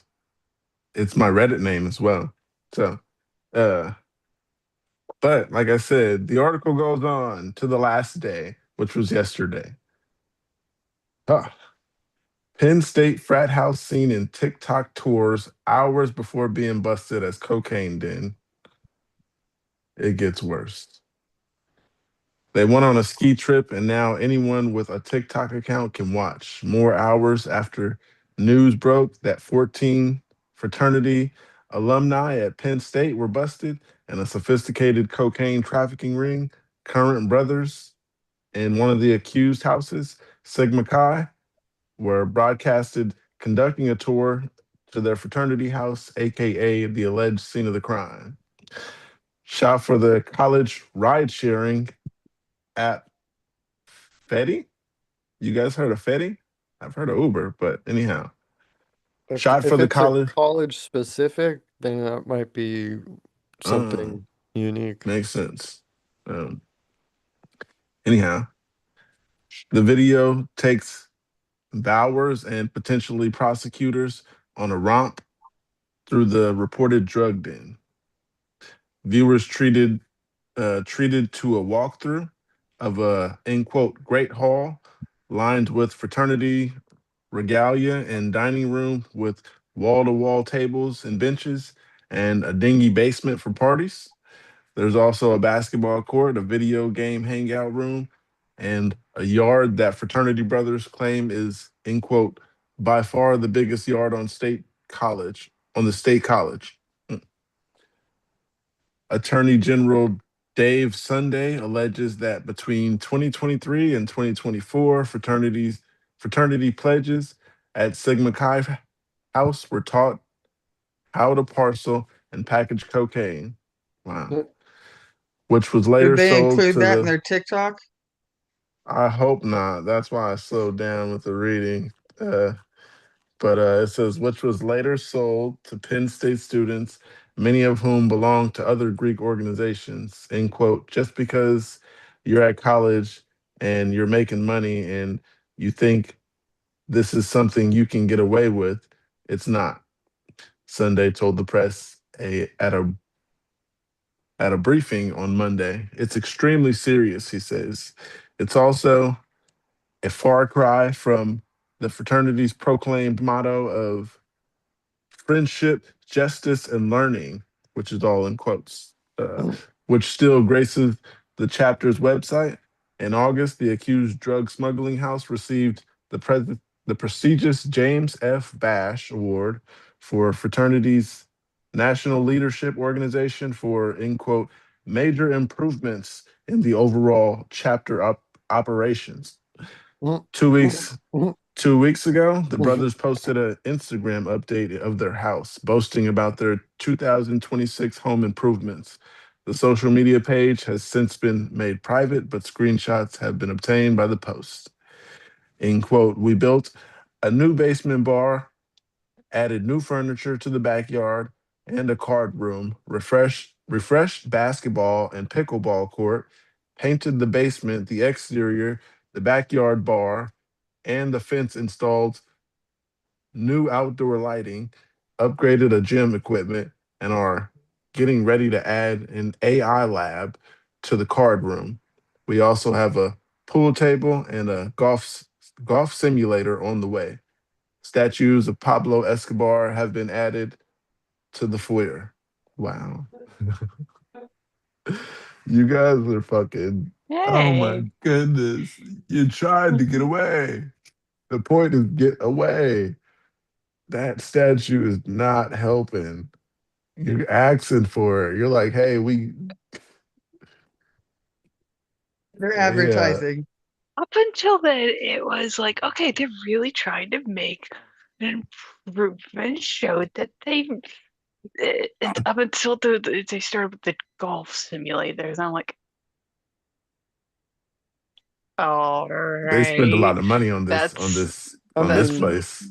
that's the definitely the money. golf simulator. I mean, obviously, all of these frat It houses, was going to be money.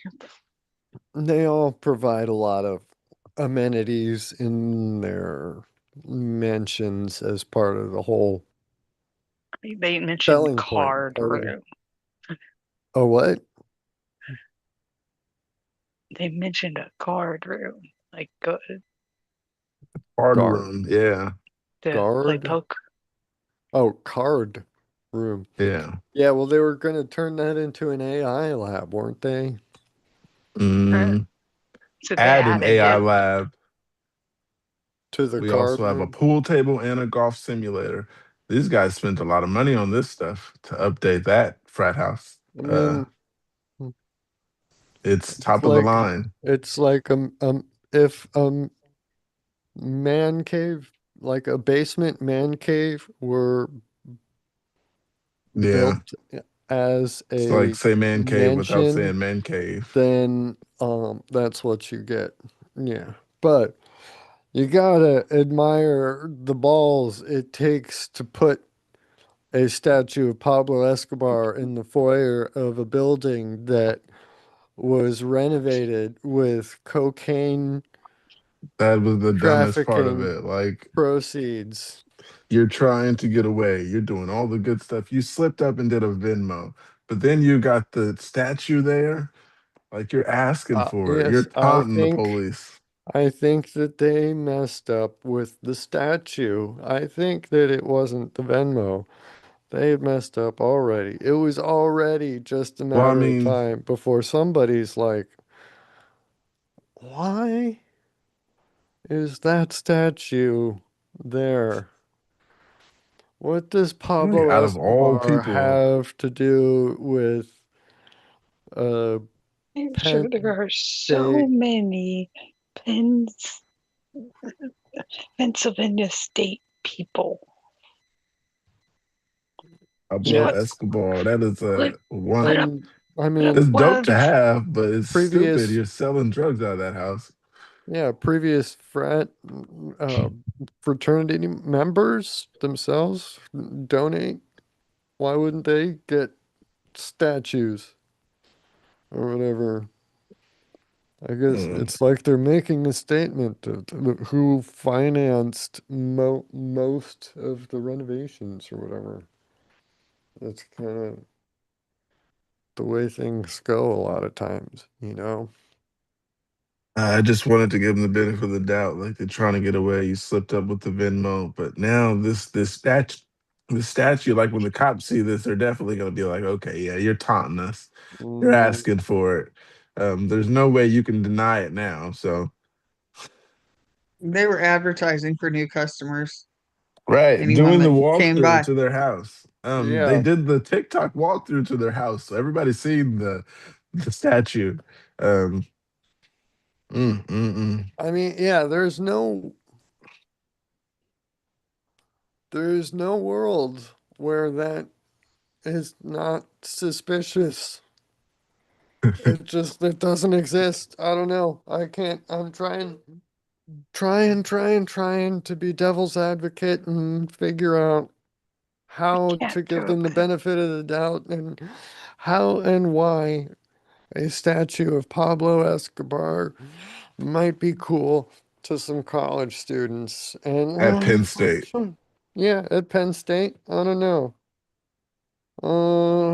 I don't know. Yeah. I just think they really could have got away with this. Not that I wanted them to got away with it, but it just seems like they made a bunch of dumb moves and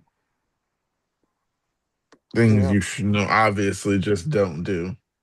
Don't make it more obvious. Don't make me question your actions. Like that statue. Yeah. You, And it's in the foyer, so you can't miss it. It isn't like you just put it off to the side. Mm. I can just imagine it, just wide open area.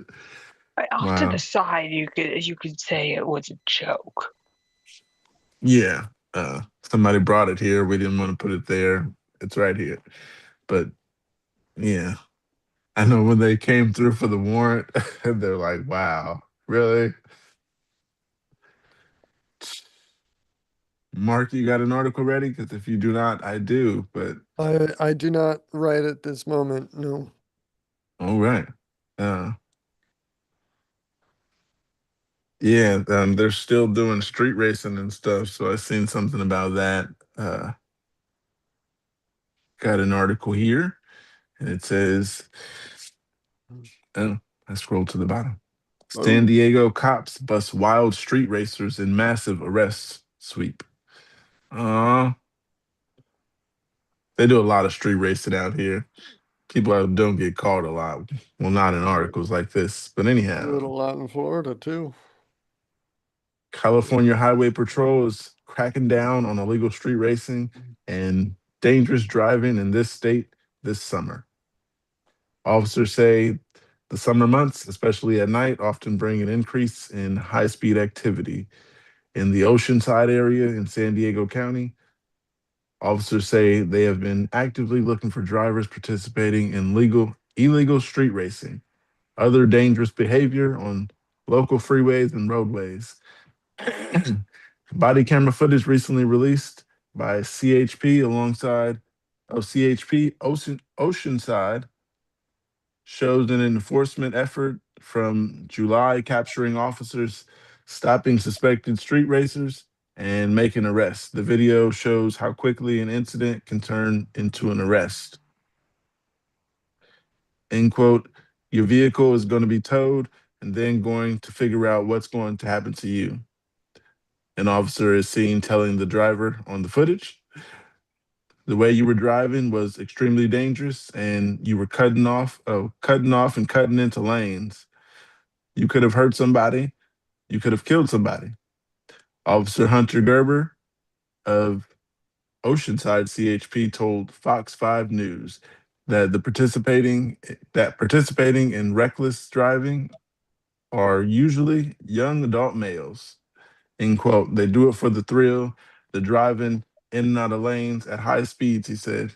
CHP says illegal street racing not only puts the driver at risk, but also other motorists who suddenly find themselves sharing the road with others driving extremely high speeds, leaving no time to react if something happens. Officers saying racing activity is more active during the summer months because people are out and about for other social gatherings later in the night. To CHP, conducts targeted enforcement actions meant to identify racers before anyone is hurt or worse, killed.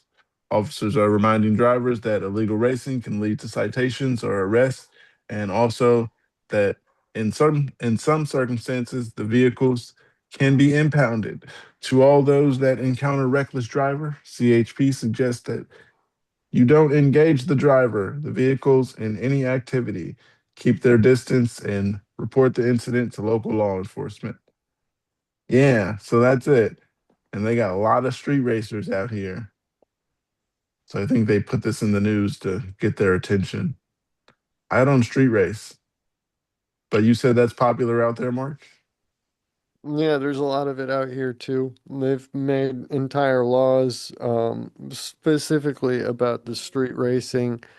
Um, they started it back after the first like Fast and Furious movies came out. That's when it really started to get popular, like copying that, shutting down an entire street, or two blocks, and dragging and wheelie, like, or not wheelie, donuts, and just make as much noise, burn as much rubber, um, run as much drags as you can before police show up, and then get out of there.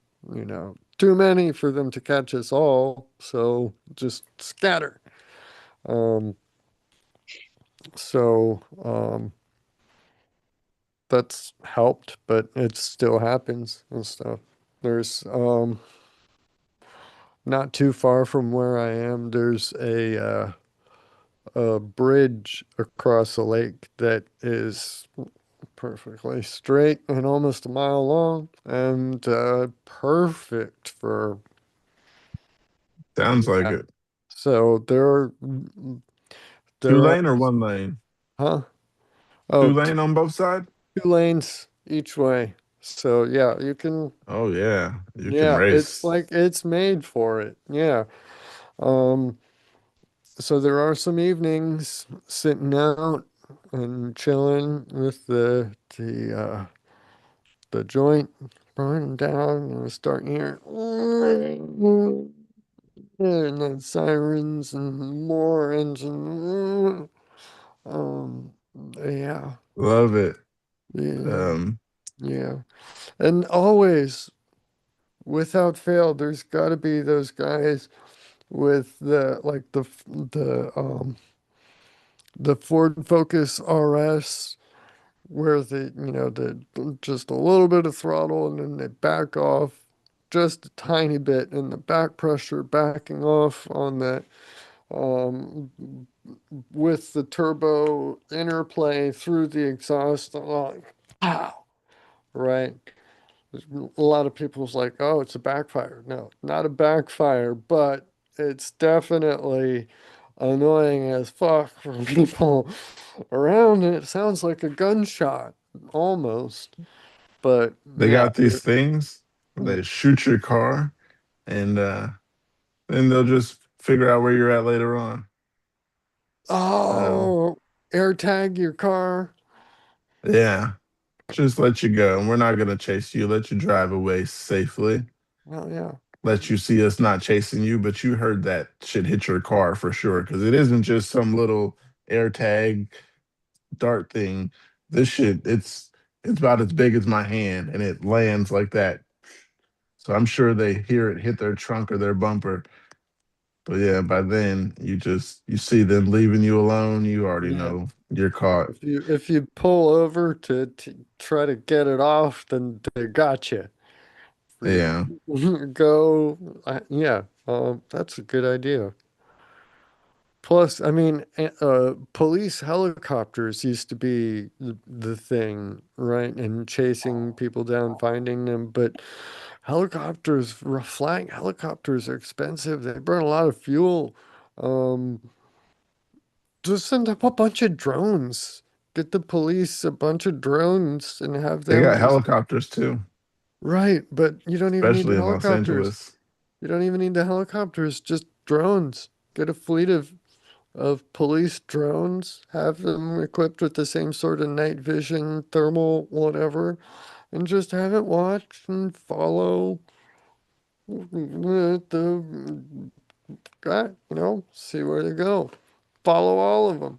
You don't even need to go and bunk, hit them. You don't need, because that requires line of sight. You got to be close enough, right? If you've got a drone way up overhead watching, they're not gonna know. They're not.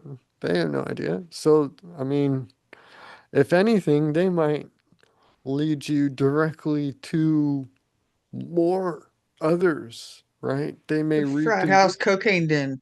Yeah, right, all the way back to their frat bros' house. Um, yeah, they got to re-up after that. That was a hell of a. Um, you guys don't see a lot of racing near you guys?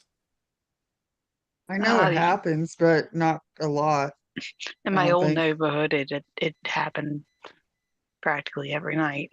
It was not. That's why we moved. Oh, One of the reasons. if I didn't have epilepsy, I'd probably be a street racer. That's I how can No, see bad I they want that. to drive. I they love going the fast. city, in an attempt to stop the street racing, put in speed bumps along the longest strip. Oh yeah, in my hometown they did that, and they put It the didn't stop it. roundabouts. Yeah, you can't stop the roundabouts. You got to slow down. You might tear your car up. They put a lot of those. You But can just drift around it yeah, if you know what you're Tokyo. and then doing, go back the other way. Yeah. you got to know what you're doing. And yeah, in Los Angeles, they know what they're doing. Uh, I watch videos of like their street racing events out there, allegedly on YouTube. Uh, does that make me a snitch? I just said it's on No. YouTube. No, it's on Oh YouTube. right. Um, So I are got we. something else here though. They've snitched on themselves if they've put it on YouTube. Yeah. But Anyhow, internet, I think it's good that I got epilepsy because I really would have been racing somewhere. I would have been driving so fast.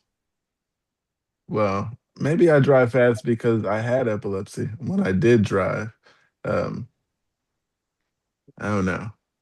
Moving fast feels good, even if it's with someone else. I got something else here about a pastor, um, bad pastor. Tennessee pastor sentenced to life in prison for raping a 5-year-old girl with the help of his wife. what? Yeah, I'm just a reader. Uh, a Tennessee pastor who spent years traveling the country for his ministry will spend the rest of his life behind bars after a jury convicted him of raping a child while his wife was found guilty of facilitating the abuse, authorities said.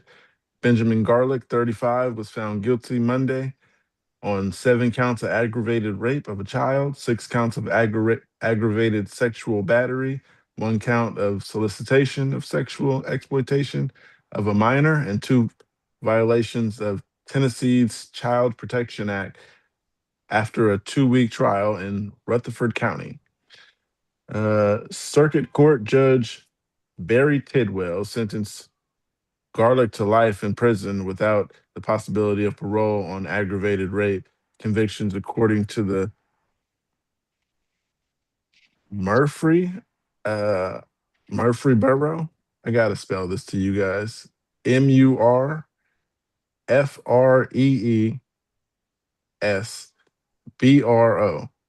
No, Boro. Sorry. It, Murfreesboro. I don't know. it, it looked Murfreesboro. like Murfreesboro, literally. Yeah, go with that. Close enough. Okay. Anyhow, according to the police department, say that. Oh my goodness. Sorry, the page is frozen. Mm. Uh, oh my goodness. Sorry, you guys.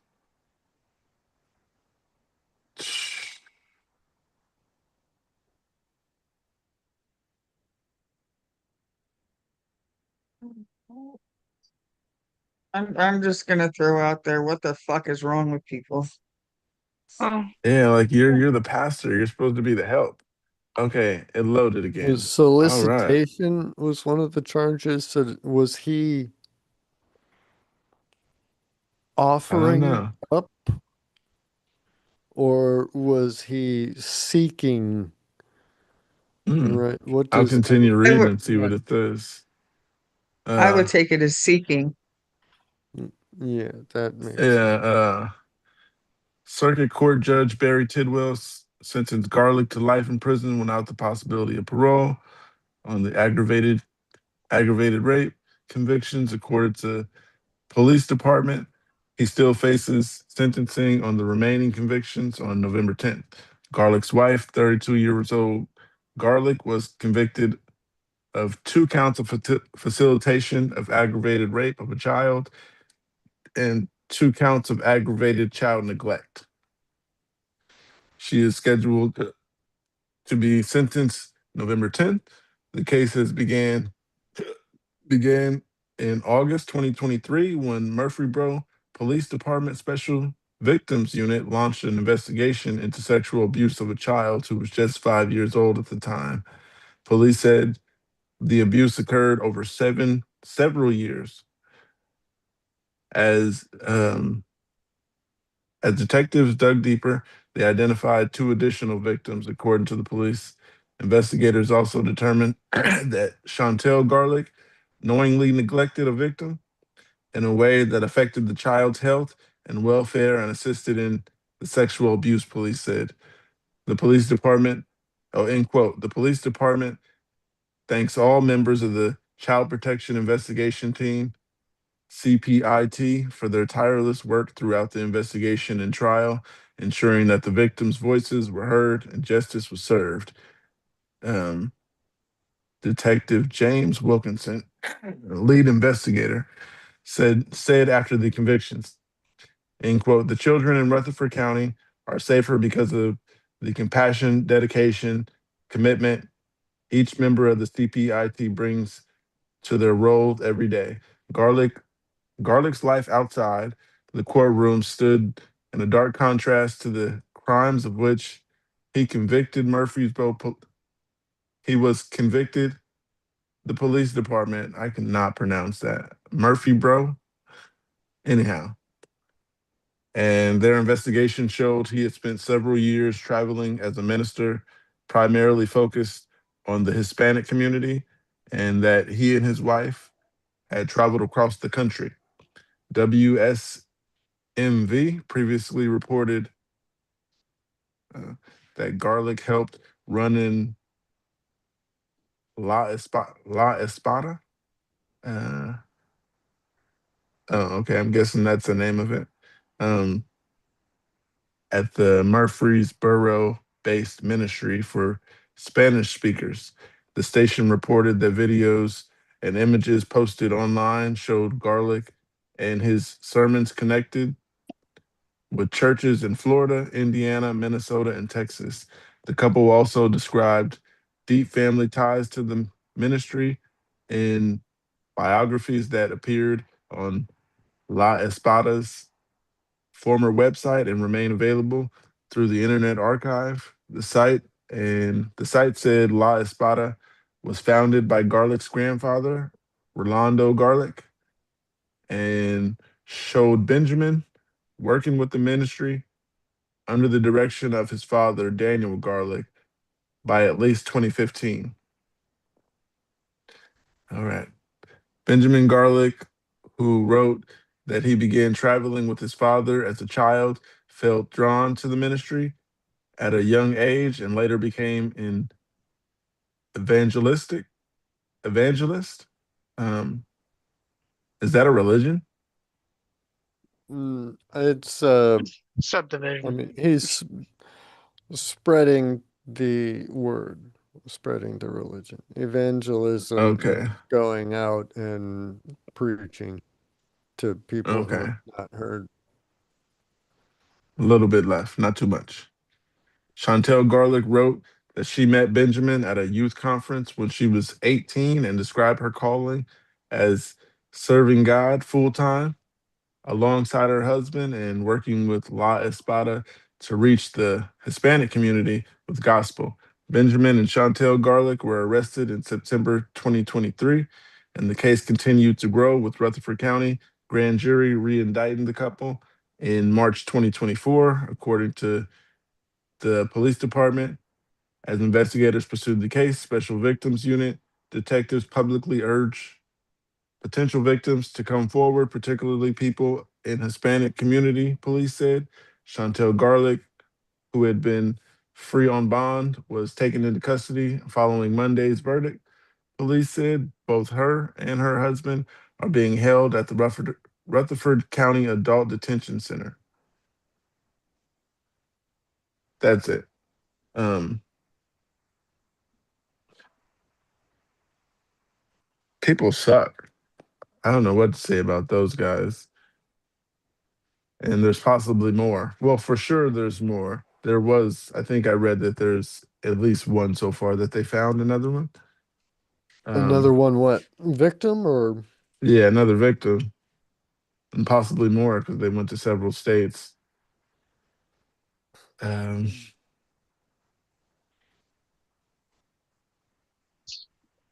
no comment. It's horrifying. That's all. Giving There space for. is no comment because I want to shoot them. Okay, that Um, is my comment. okay. And that is Just why in I case should you, not have a gun.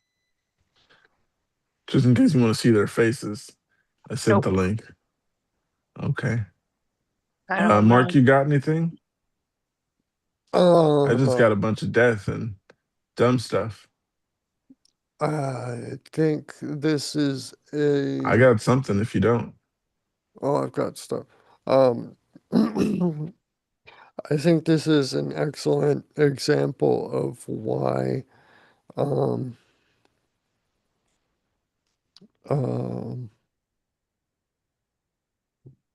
Christianity may have a less than stellar image in a lot of um, non-Christians or secularist mindset. Um, think of Catholic priests and young boys, right? And you hear cases like this. An itinerant Protestant teacher is also doing, right? So, um, yeah, I think it's important. I think it's a very, um, very, very valid critique of Christianity, and one that um, should be addressed head on. Um, um, and how do I do this? Is a little bit. Um, But so if you would um, indulge me for a little bit. Um, I can indulge. just for a second. Are you telling me to read this article while No, you no, do no, no, that? no, no, no, no. I'm No, just he's if you'll saying indulge me for a second, I'm Oh, organizing my thoughts, figuring out how to get this. So, um,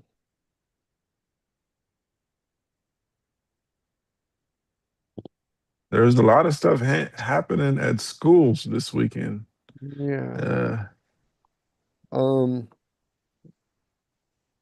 yes, repeatedly in the Gospels, in the Bible, um, since this guy's Protestant uh, um, in an evangelical position, I'm kind of gonna look at the New Testament sort of mindset about this, and just because somebody is a pastor does not mean that they are a qualified pastor. It does not mean that they are genuine in their belief. Many come to uh, um, deceive and lead away. And there are a lot of very, very strange beliefs that can come about based on um, poor teaching from the Bible. And I think that's what this guy was probably.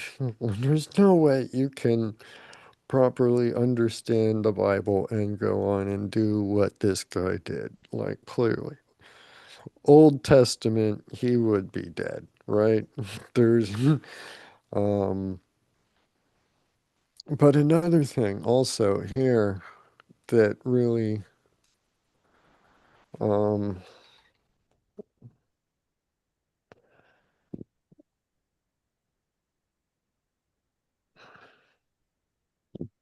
um, children in particular are something that that are particularly special to God, as revealed in the biblical canon. So, where is it? And I mean, yes. So Matthew, in the Gospel of Matthew, at chapter 18, verse 6, Jesus says, um, he's preaching to a crowd. I think this is in part of the Sermon on the Mount. So he's preaching to a crowd of thousands. And, well, actually, the verse before it and the verse after it might help, but, um, read the poetry. yes. Okay, yes, this is interesting. The greatest in the kingdom of heaven is the heading of the chapter. At that time, the disciples came to Jesus and asked,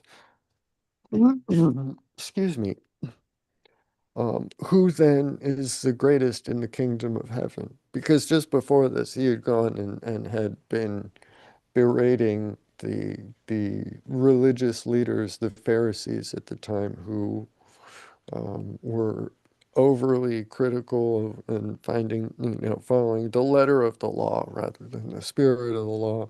And there were the Sadducees who were basically just um, kind of giving um, more secular form of anyway, so he got through with them and he's like, neither one of these guys have um the the truth or whatever. So um who then, right? If it's not the most pious religious leaders, who is the greatest in the kingdom of heaven? And he called a little child to him and placed the child among them, and he said, quote, "Truly I tell you, unless you change and become like little children, you will never enter the kingdom of heaven. Therefore, whoever takes the lowly position of this child is the greatest in the kingdom of heaven. And whoever welcomes one such child in my name welcomes me, it, causing anyone to stumble." Quote, if anyone, yeah, so continuing on, quote, if anyone causes one of these little ones who believe in me to stumble, it would be better for them to have a great millstone hung around their neck and to be drowned in the depths of the sea. Woe to the world because of the things that cause people to stumble. Such things must come, but woe to the person through whom they come. Right. Woe to this man. Right. He is not going to be seen favorably at the end of the day. Um, yes, if your right hand or foot causes you to stumble, cut it off and throw it away. It is better for you to enter life maimed or crippled than to have 2 hands or 2 feet and be thrown into eternal fire. So, Just so the child may live with you. huh? I missed what you said. Are we reciting the Bible? Yeah. What Yeah. I'm getting Oh, from it, it is innocence of a child is the greatest thing in heaven. And then he asked who welcomes this child, basically anyone who has children or adopts a child, particularly those who adopt. I mean, there is And so much then that's being said, packed into so few sentences there. It's like yeah, I think I would have. I've it would take like hours to talk about just these few sentences that, so. But it, yeah, I got an article. children, harming children in particular is very, and this is Jesus. So, in Christianity, like my belief, I believe this is God incarnate on earth telling us this is it, right? Woe to those who cause anyone to stumble. It is better to have a great millstone hung around your neck and be flung into the depths of the sea than to be one of these who cause a child to stumble. And, yes, it is necessary that such things come into the world, but woe be the person through whom they come. Right. This guy is he's going to Uh, be judged not just by us here on earth. So, uh, I got some and more his wife and the child wife. on child, like Oh, you said earlier. Yeah, oh, child on child is another. yeah. That's Another different. child on child trauma. It Mm. says Tennessee teen says she tackled middle school football player to protect her brother during the game. I had to read it because I had to know if she ran on the field or not. Yeah. Anyhow, a Tennessee teen girl claims she stormed onto the football field and tackled a middle school player during a game to protect her younger brother from alleged abuse. Addison Honeycutt, 16, cried foul against a South Middle School player who allegedly grabbed her brother's face mask and spun him around several times during a game against Cornersville Middle School in Winchester, Tennessee on Tuesday night. Honeycutt became fed up with the apparent abuse when her sibling was struck in the ribs, prompting her on-field dash. End quote. That's when I started to be like, no, I'm done watching this. She told the WTVF on Thursday. I wasn't going after this kid just to go after him, she added.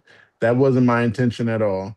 They were, seeing what they were doing to him and no one stopping it, that kind of made me, made me take the last choice.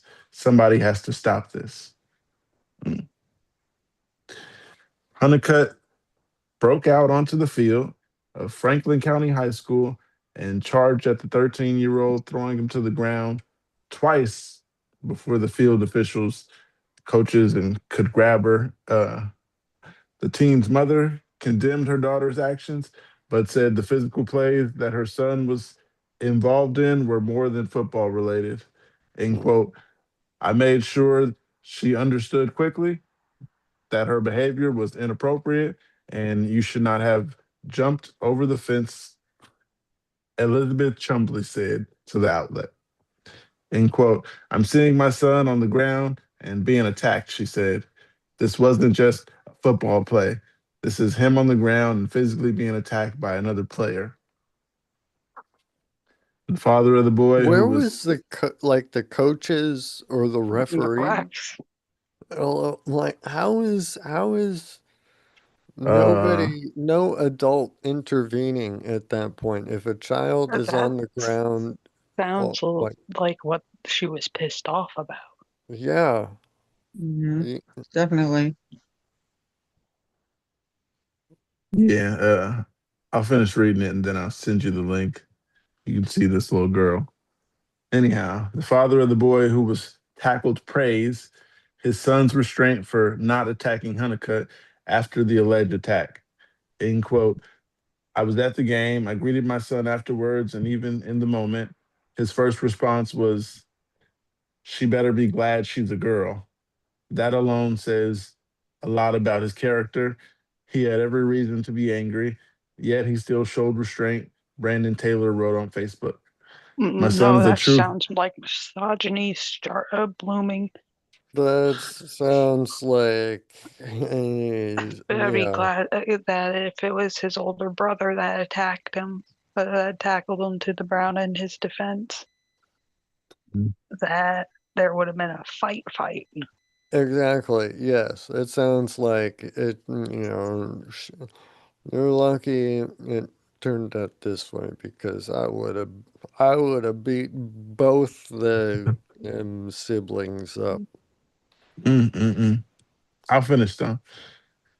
Says my son is a true gentleman, and he did not deserve to be tackled, pushed, or humiliated on the field. He is a 13-year-old child, and I will always stand up for him and protect him. Taylor added. Honeycutt was removed from the field and later charged with assault and disorderly conduct by the Franklin County Sheriff's Office. She was given. She was also given a lifetime ban from Franklin County from schools properties.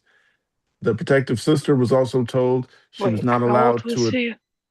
She's 16. 16. He's 13.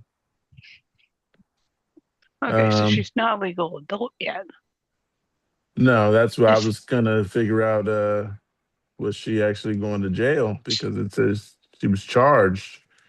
Uh, anyhow, the protective sister was also told she was not allowed to attend any more Cornerville Middle School games, home or away. Damn, not even away. I Uh, mean, it's just BS school board, like district policy, yeah, whatever. They're that's they're actually gonna not. they're gonna do, she can get whatever. in with But a the mask. charges being pressed, I can almost guarantee were coming from the humiliated, tackled boy's parents choosing Mhm. to press charges. The police would never press assault charges on a 16-year-old tackling a 13-year-old to protect her sibling who was 13-year-old. on the He's lucky he was in ground, pads. already That's on what the I was ground thinking. being beaten. Huh? He lucky he was He's- padded and a helmet. Yeah, he wasn't gonna get hurt. She just stopped him from, stopped an ongoing assault. Um,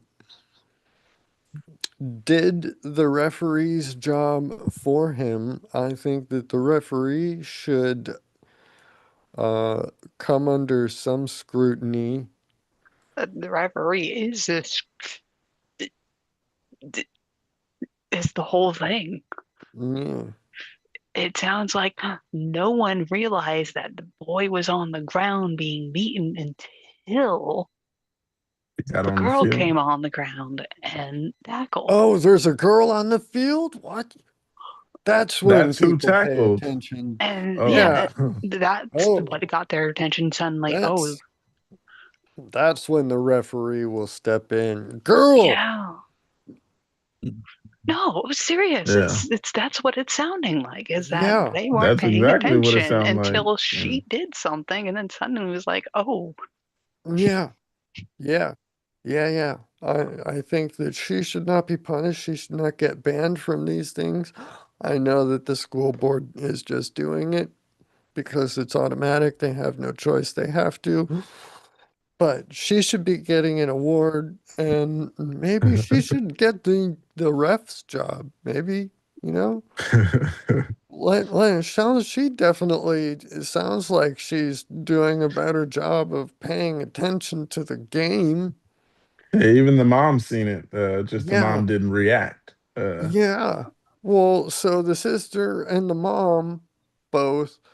So how many other parents around there saw saw it. it, right? Mm-mm. I mean, on the I wonder if the the other abuser's side, the dad actually mom, seen it.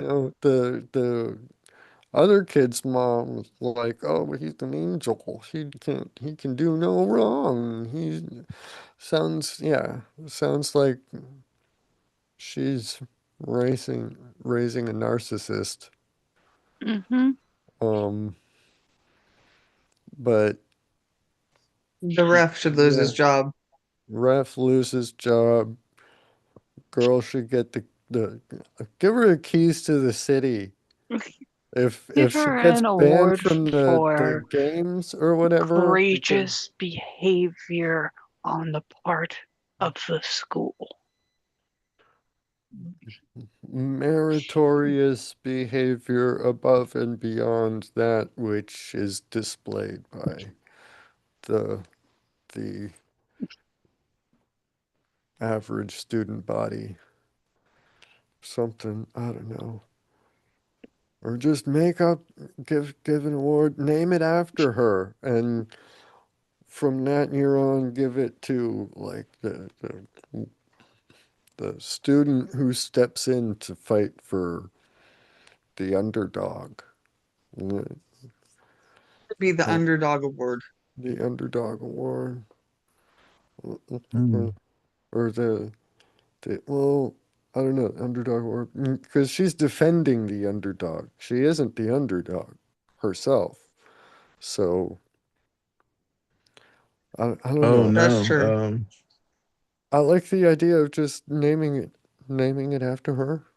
She she is the archetypal example of what this award is supposed to recognize. So let's say, yeah, go out and stand up for your brother, accept whatever the consequences are, Who was but supposed to be watching her? Who's security that's supposed to make sure she didn't do that? It's I want to actually her know who's. mother. yeah. So how many layers of jobs failed at doing their jobs? Is there But security? but at the same time, Well, not at a middle school game. At high school games, lots of times kids are just dropped off and then picked up when it's done. There's not as many parents, believe it or not, attending high school games as there are middle school games when I mean, yeah, and they have to go and be there. yeah, other than yeah. Now there are adults. I'm not saying that there's no adults in the crowd. But a high school game is more likely to be more high school students unless you're a direct family member. More A likely to social have a event. security Yeah, at a high exactly. school than okay. No. At a Yeah, middle we school event, they always. probably wouldn't have that much security.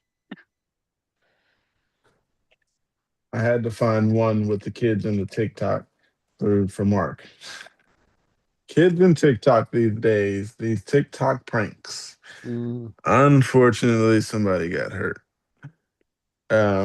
Teens arrested for Somebody, jacuzzi. Yeah, After teens this arrested. one, I got it. Because you just go right into something. You don't even ask or give me enough. But I've got an article after you finish with No, this no, one. Marcus had this Because you've article for already, a while. Go ahead. I've got like 4 articles all open up and ready to go. But Pookie already started reading. I guess I've Oh, already okay. interrupted that enough and made myself the center of attention so much that I might as well just. Just So, keep from talking. Motor Trend, watching you, connected cars can tell when you're speeding, braking, braking hard, even having sex. Okay, there we Yeah. go. Yeah. Car companies Wait. collect a wide range of driver and passenger data and are now under scrutiny by privacy advocates. These days, we're connected to the world 24/7, primarily through our smartphones, but also by other devices that track our whereabouts and capture personal data such as sleep patterns, heart rate, and more. While surveillance cameras mounted everywhere from house doors to corporate buildings monitor our every move. Flock cameras. I've heard that there's been a spike in cancellations on flock contracts with the flocks gotten all the attention they're tracking. But so, although your car might seem like a last refuge, they're also becoming increasingly connected thanks to cameras and sensors mounted and monitoring and recording everything from eye movement to moods. What? I'm not sure how they do those, but connected car data has been used to alert insurance companies if drivers are accelerating too fast and braking too hard, and to supply law enforcement with information on crashes and more. Wait, Your so history. car Your your data, insurance gets to know your history connected and car what data. you're Yeah, talking about and what you're listening to. yeah. Well, I that's read the an thing. article like this around 3, 4 months ago. But go ahead. I remember if they're this. if they're accelerating too fast or they're Mm. braking too hard. So they can tell if you're a bad driver. If you stomp on it when the light turns green, if you stomp on it, yeah, they can tell if you're an irresponsible. They don't even need to know the exact speed limits where you're driving or whatever to be able to tell that you're driving aggressively. Um, with the GPS, they probably know where you're at anyway. oh yeah, well, yeah. Um, They know you're not doing the speed limit. The speed limit over there is not that. Yeah, GPS data might not be something that they can hand over to insurance providers, though. No, but the police Uh, can get it. Not something that they can record, maybe. I don't know. The article I read a few months back about this, I think they did do that. And we give them permissions, just like phones. There's some shit that people sign when Oh, they get cars that yeah. you don't read that You think says you're signing a sales contract, and you're really, it's like terms and conditions. Click here if you agree to let us, spy on your every moment in the car. Good reason to right. drive an old car. I mean, one Yeah. of so many. It's been an ongoing or a recent new thing. There's a movement towards like younglings, the Zoomers and stuff, or a lot of them consider it cooler to have an old car, a vintage, back in the day. There was a point where manufacturing um uh user lifespan, self-repair, uh ability, all kind of peaked, and then at a point, it all kind of started to trail down to the point of planned obsolescence, and they're building these cars to break within a certain number of years to force you to buy the next one because that's the business model. If you're buying a used car, or if you buy one that lasts you for life, then You don't spend you any more don't money. have, yeah, you have a very limited set of customers, right? So, but yeah, early 90s was kind of where the thing, and particularly German, um German manufacturers. I think I've heard that Mercedes is one. I watched a whole video about a guy who bought an old Mercedes, straight six, super smooth, right? Had some issues, but repair could be done by himself on his own as long as he could find the parts. Um, but he was going through and showing on a brand new car, the whole dash and stuff, you go and grab and push and things, panels all squeak and rattle and just right there off the factory floor. The manufacturing tolerances aren't there. And then this 30-year-old Mercedes, he went and he like all the door handles are all tight. There's no squeak, no rattle, no looseness. The front dash is all solid. They don't make them like they used to, is absolutely true. And a lot of people are realizing it and going back to the ones that they used to make, because they're actually cheaper to buy and own and operate.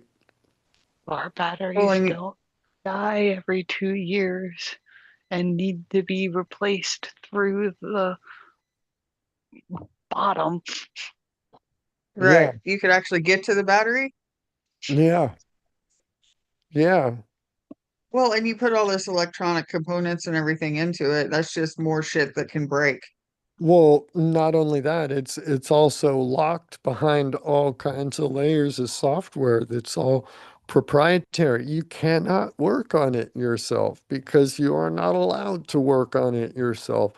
If you want to do any sort of work or Google it and diagnostics take or it out. anything, You huh? can't diagnose it without a twenty You can thousand Google dollar it. computer Yeah, you got to buy the diagnostic tools and license from the company in order to be and able then to. upgrade them.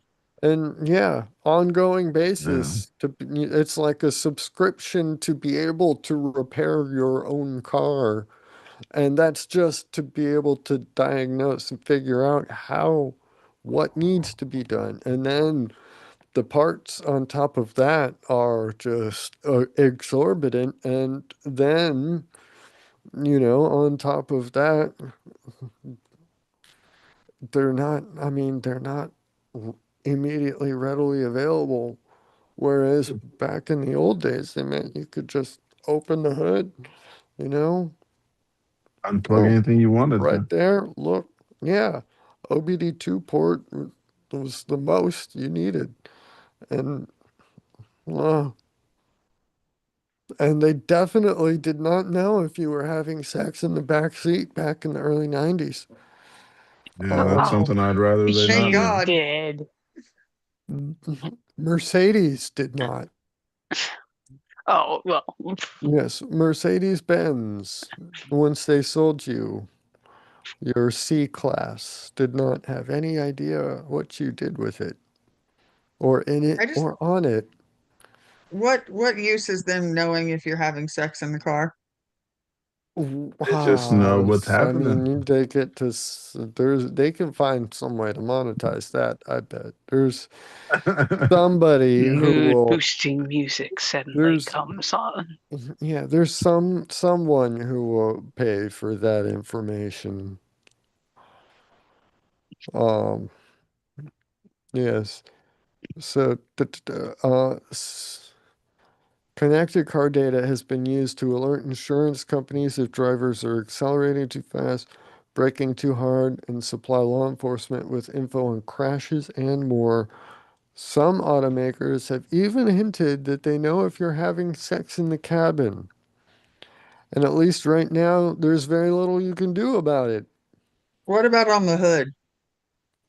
Think they can Uh, tell? I don't know. I don't know if there's enough sensors up there. We'll need to, Probably because there's still a bumping to it, I don't but know. they could only see it if you have a dash cam. Oh. That's for your own personal use. Full True. self-driving, would you have to have full self-driving mode enabled first? Hmm.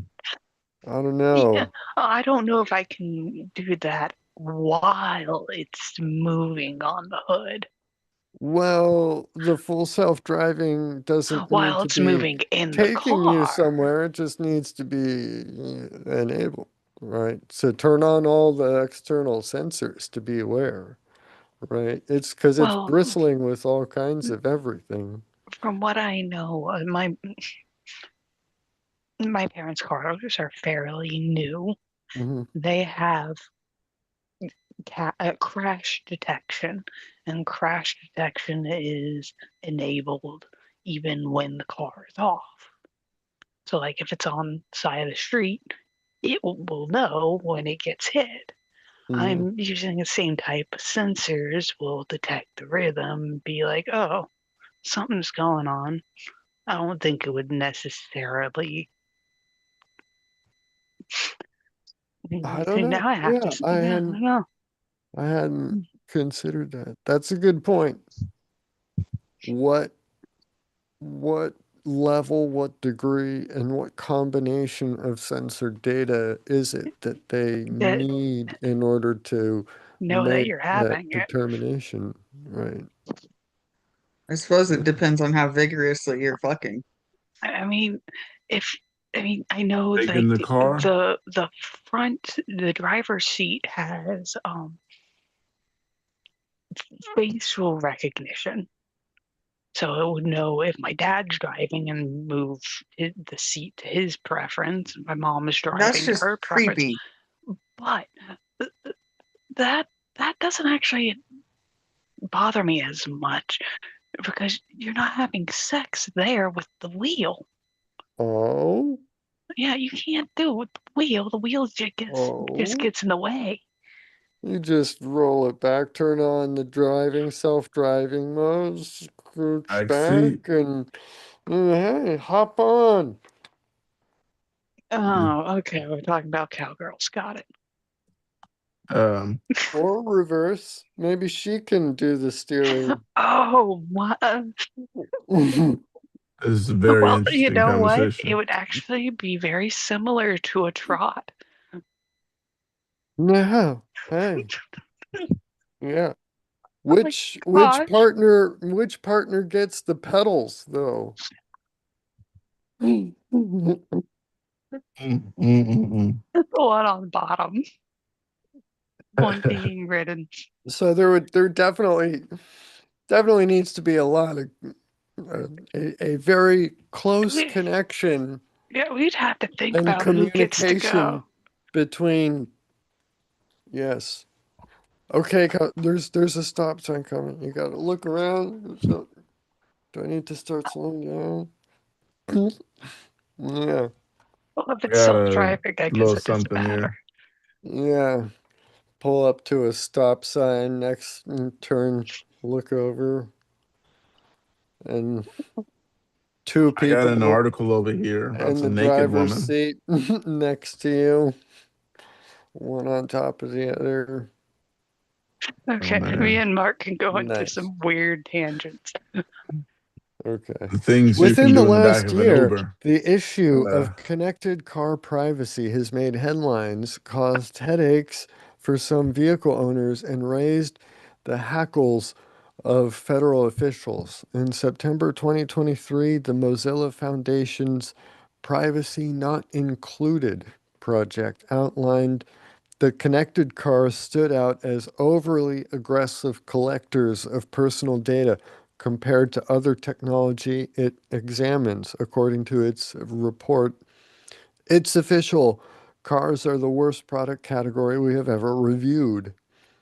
Quote, every one of the 25 car brands across the 15 car companies earned our privacy not included warning label, which is a first, said Jen Caldritter, Mozilla's lead researcher for the project.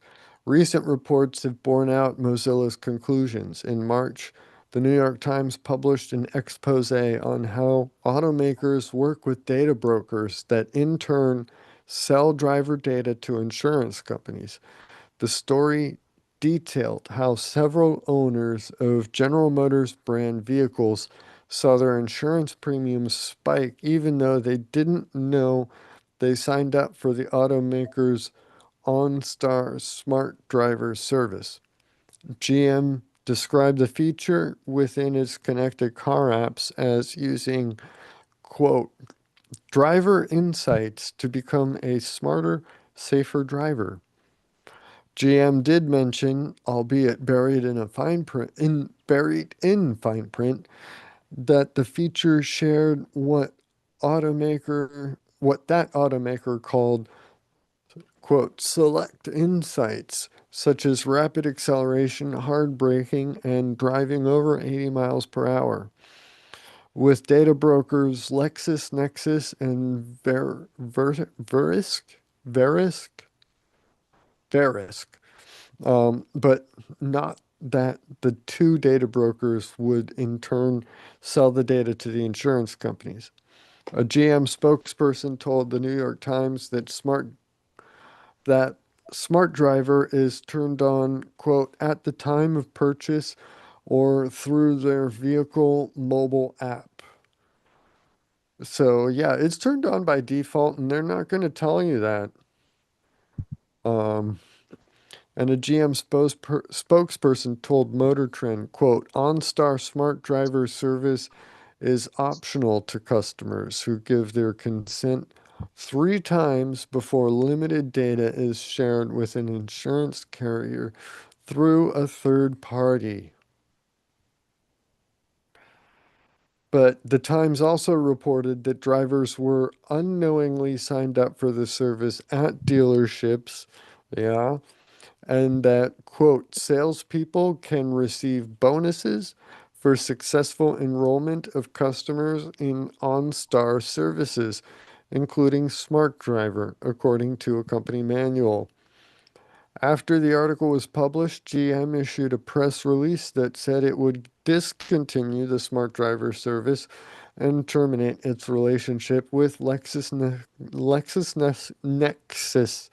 and Verisk. I mean, damage done to the people whose premiums are already bumped up, right? And um I don't know. Terminate its relationship with those two data brokers. Does that necessarily mean that they terminated their relationship with all data brokers brokering, or is it just the big uns? Um Which ones are the big ones? They said 33, and I'm sorry, my poor mind can only think of maybe three on the top of my head. Mm. Yeah, I don't know. But connected cars catch the attention of the feds, though. Connected car data privacy has also caught attention of Senator Edward Markey, a Democrat from Massachusetts, a frequent critic of the auto industry's tech practices. In December 2023, Markey sent letters to 14 car manufacturers, quote, urging them to implement and enforce stronger privacy protections in their vehicles. And in May, he called on the Federal Trade Commission to investigate the car industry's data practices.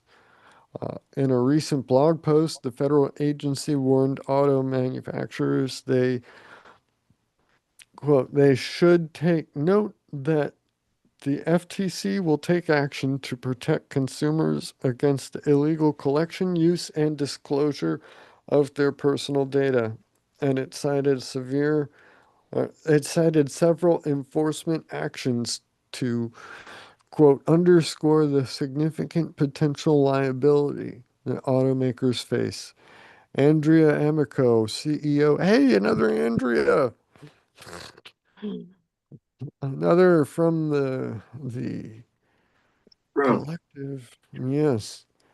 CEO of Privacy for Cars and an expert on vehicle privacy and cybersecurity, called the blog post a, quote, shot across the bow from the FTC to the broad auto industry, not just the manufacturers, on the need to dramatically step up their privacy practices. Wait, okay. I don't know how I managed to read that all out loud and still not really be thinking about it. I'm sorry. I need to reread that. Expert on vehicle called the blog post a shot across the bow from the FTC to the broad auto industry, not just the manufacturers, on the need to drastically step up their privacy practices. Not just who, aside from the manufacturers, are they including as the broad auto industry? I'm not, I that's,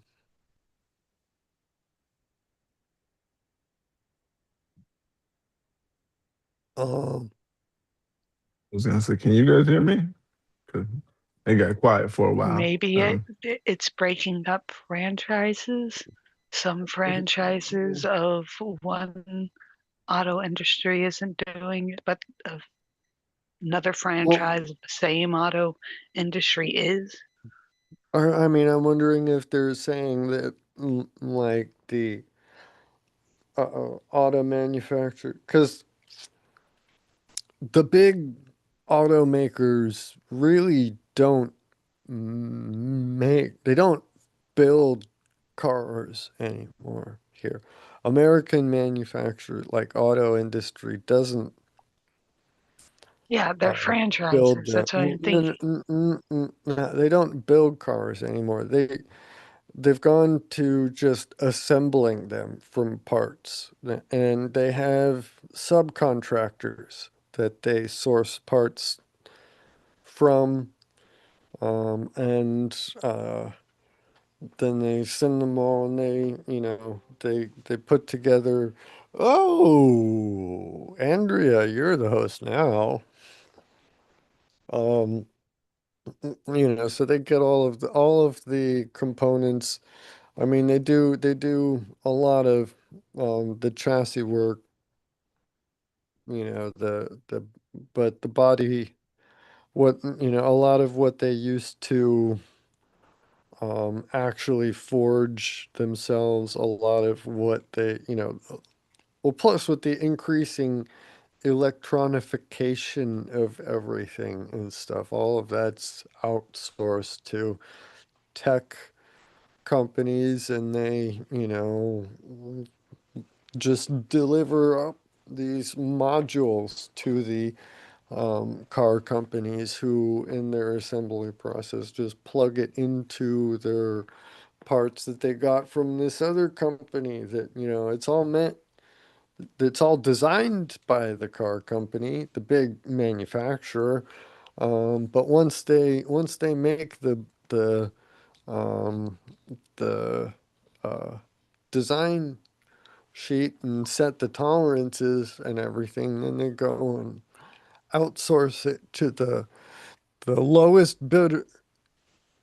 Whoever out there will make these parts for us as cheaply as possible. We'll just get them all from you guys. So they don't build for quality. They build for scale and um, profit, economic profit these days. And in some cases, it's not stated explicitly, but behind, in whispered tones, it's um, planned obsolescence, designed obsolescence. They're kind of making these things um, with tolerances that are meant to have them wearing out at a certain point, not just locking out the individual from repairing their own vehicle on an ongoing basis, but just locking them out of using their vehicle as it was built to work, after a certain number of years, so that they get another, it's almost like, It's I like a don't know. plan for you to need another one. Yeah. Whoa. Is He's that having Penn? Wi-Fi issues. Yeah. Yeah. Well, it is 3, and I have to take the dogs out. Yeah. Well, And this wasn't. it's med time for me. I gotta get I don't know. Yeah, take the dogs out if you have to. My med alarm is going off. I'm gonna try to finish this article. We'll see if Pookie returns in time. But we're at 3 I'll leave my hours. phone here if We're I'm we're still at here. 3 hours. It's not a bad time to end it, even if we have to. But yeah, In that case, peace, guys. yeah, See you later, Toaster.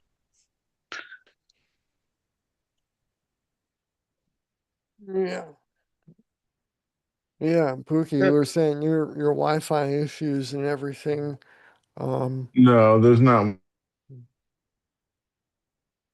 Now you're frozen. yeah, there's Wi-Fi issues there, Living room. Pookie. Yeah. um, Mark, go um, get your Wi-Fi is pills. just fine. yeah, pills. Thank you. Um, I got some interesting stuff. Well, Oh, I had one that I thought Toaster we're might at want to about see. 3 hours here already, and you keep cutting out and this and that, and Toaster just had to leave, and pill time here. Um, so it's not a bad time to end for today. If You'd like to? it sounds like Pookie doesn't want to let us go. Well, I mean, if you Pookie want would to, go I for got more 12 articles. If hours. you do not, Probably. man, That would be one hell of an episode. I Marathon. can do it. You think? I could just read news all day, I'm not ready for it. Not especially today. off the New York Not Post with and everything California today. Post. Yeah. I'm off. I'm off today with the weird, I explained my whole med thing and everything. So I could use a light day today if you're Okay with that? if Yeah. you're cool. Well, yeah. But I don't know. I wanna get to the. Oh wow! I am. I am only about like 15% into that article about cars creeping on your sex life. Um, If you're there, actually doing that in the cars. mhm, Um, I was gonna say they're there's not creeping on my lack of a sex life. there, um, yeah, there's the article. Um, and not creeping on my lack of car. yeah, Right. sorry, Ford, no, I had a Mercury for a while. Beater. There you go. Good old like enshittification, like early 2000s Mercury that was just falling apart. Everything about it was just not. Um, the best example was the audio, the music. You get in the car and you get music. It's one single CD, um, and the volume knob has absolutely no relation to the way that it actually adjusts the volume. You just turn the knob and it chooses where the volume will end up. And you just got to keep adjusting until at some point it ended up somewhere that you're not absolutely deaf. But yeah, they were building them to die like 2003 already then. So I kind of, I don't know. I feel I liked I liked German cars. I was a BMW fan. So no, Oh no. no, not the new ones, but like the 90s, early mid Volvo. 90s. It doesn't matter. Yeah, yeah, Mercedes, BMWs, no. I yeah, hated them. yeah. I mean, if an They leak more American, oil than anything.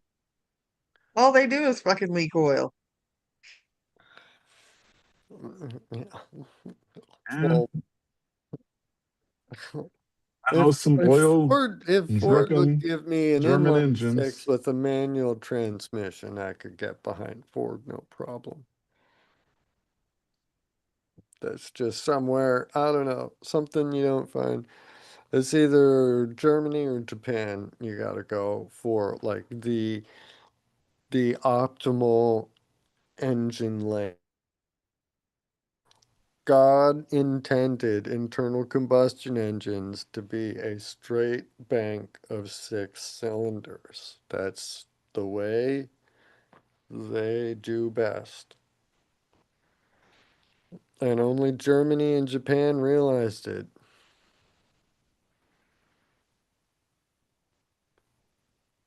Would a Toyota Supra, they got the six, right? Would you rather work on a Toyota than a Mercedes? Oh, Probably. there it goes again. Okay. We're probably the Suzuki's were awful.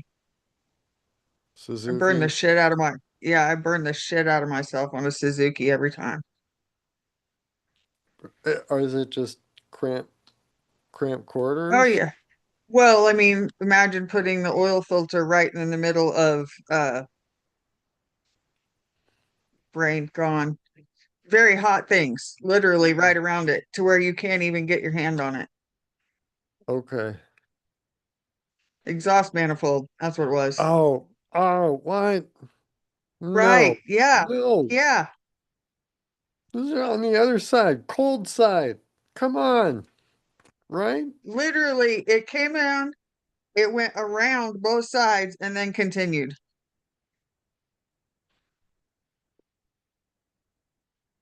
And it's in a place that you Maybe couldn't they even get like a filter wrench on it of any sort.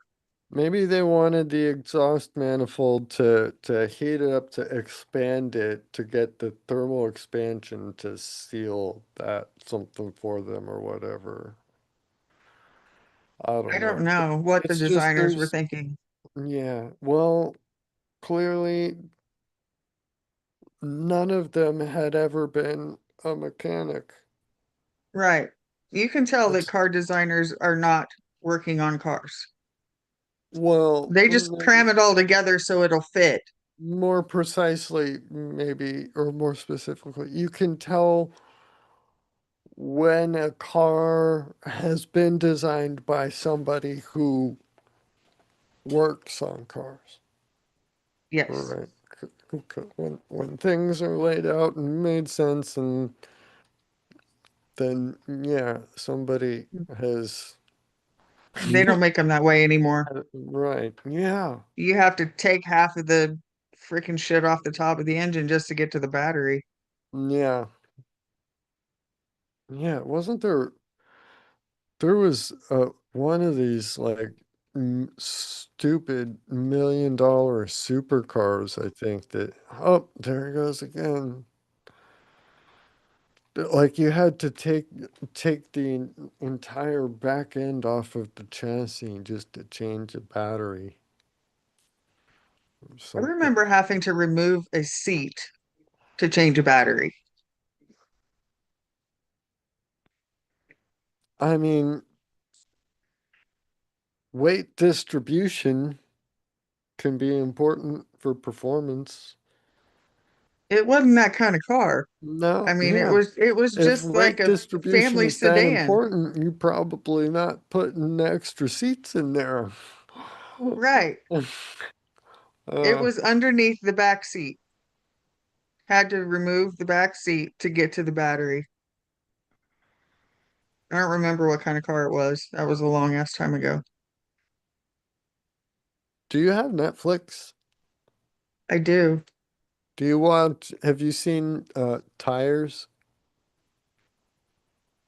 No. Check it out. That's a show? Yeah, it's a sitcom. It's basically just a sitcom and like a auto service shop, auto shop, you know, Okay. Yeah. handful of mechanics,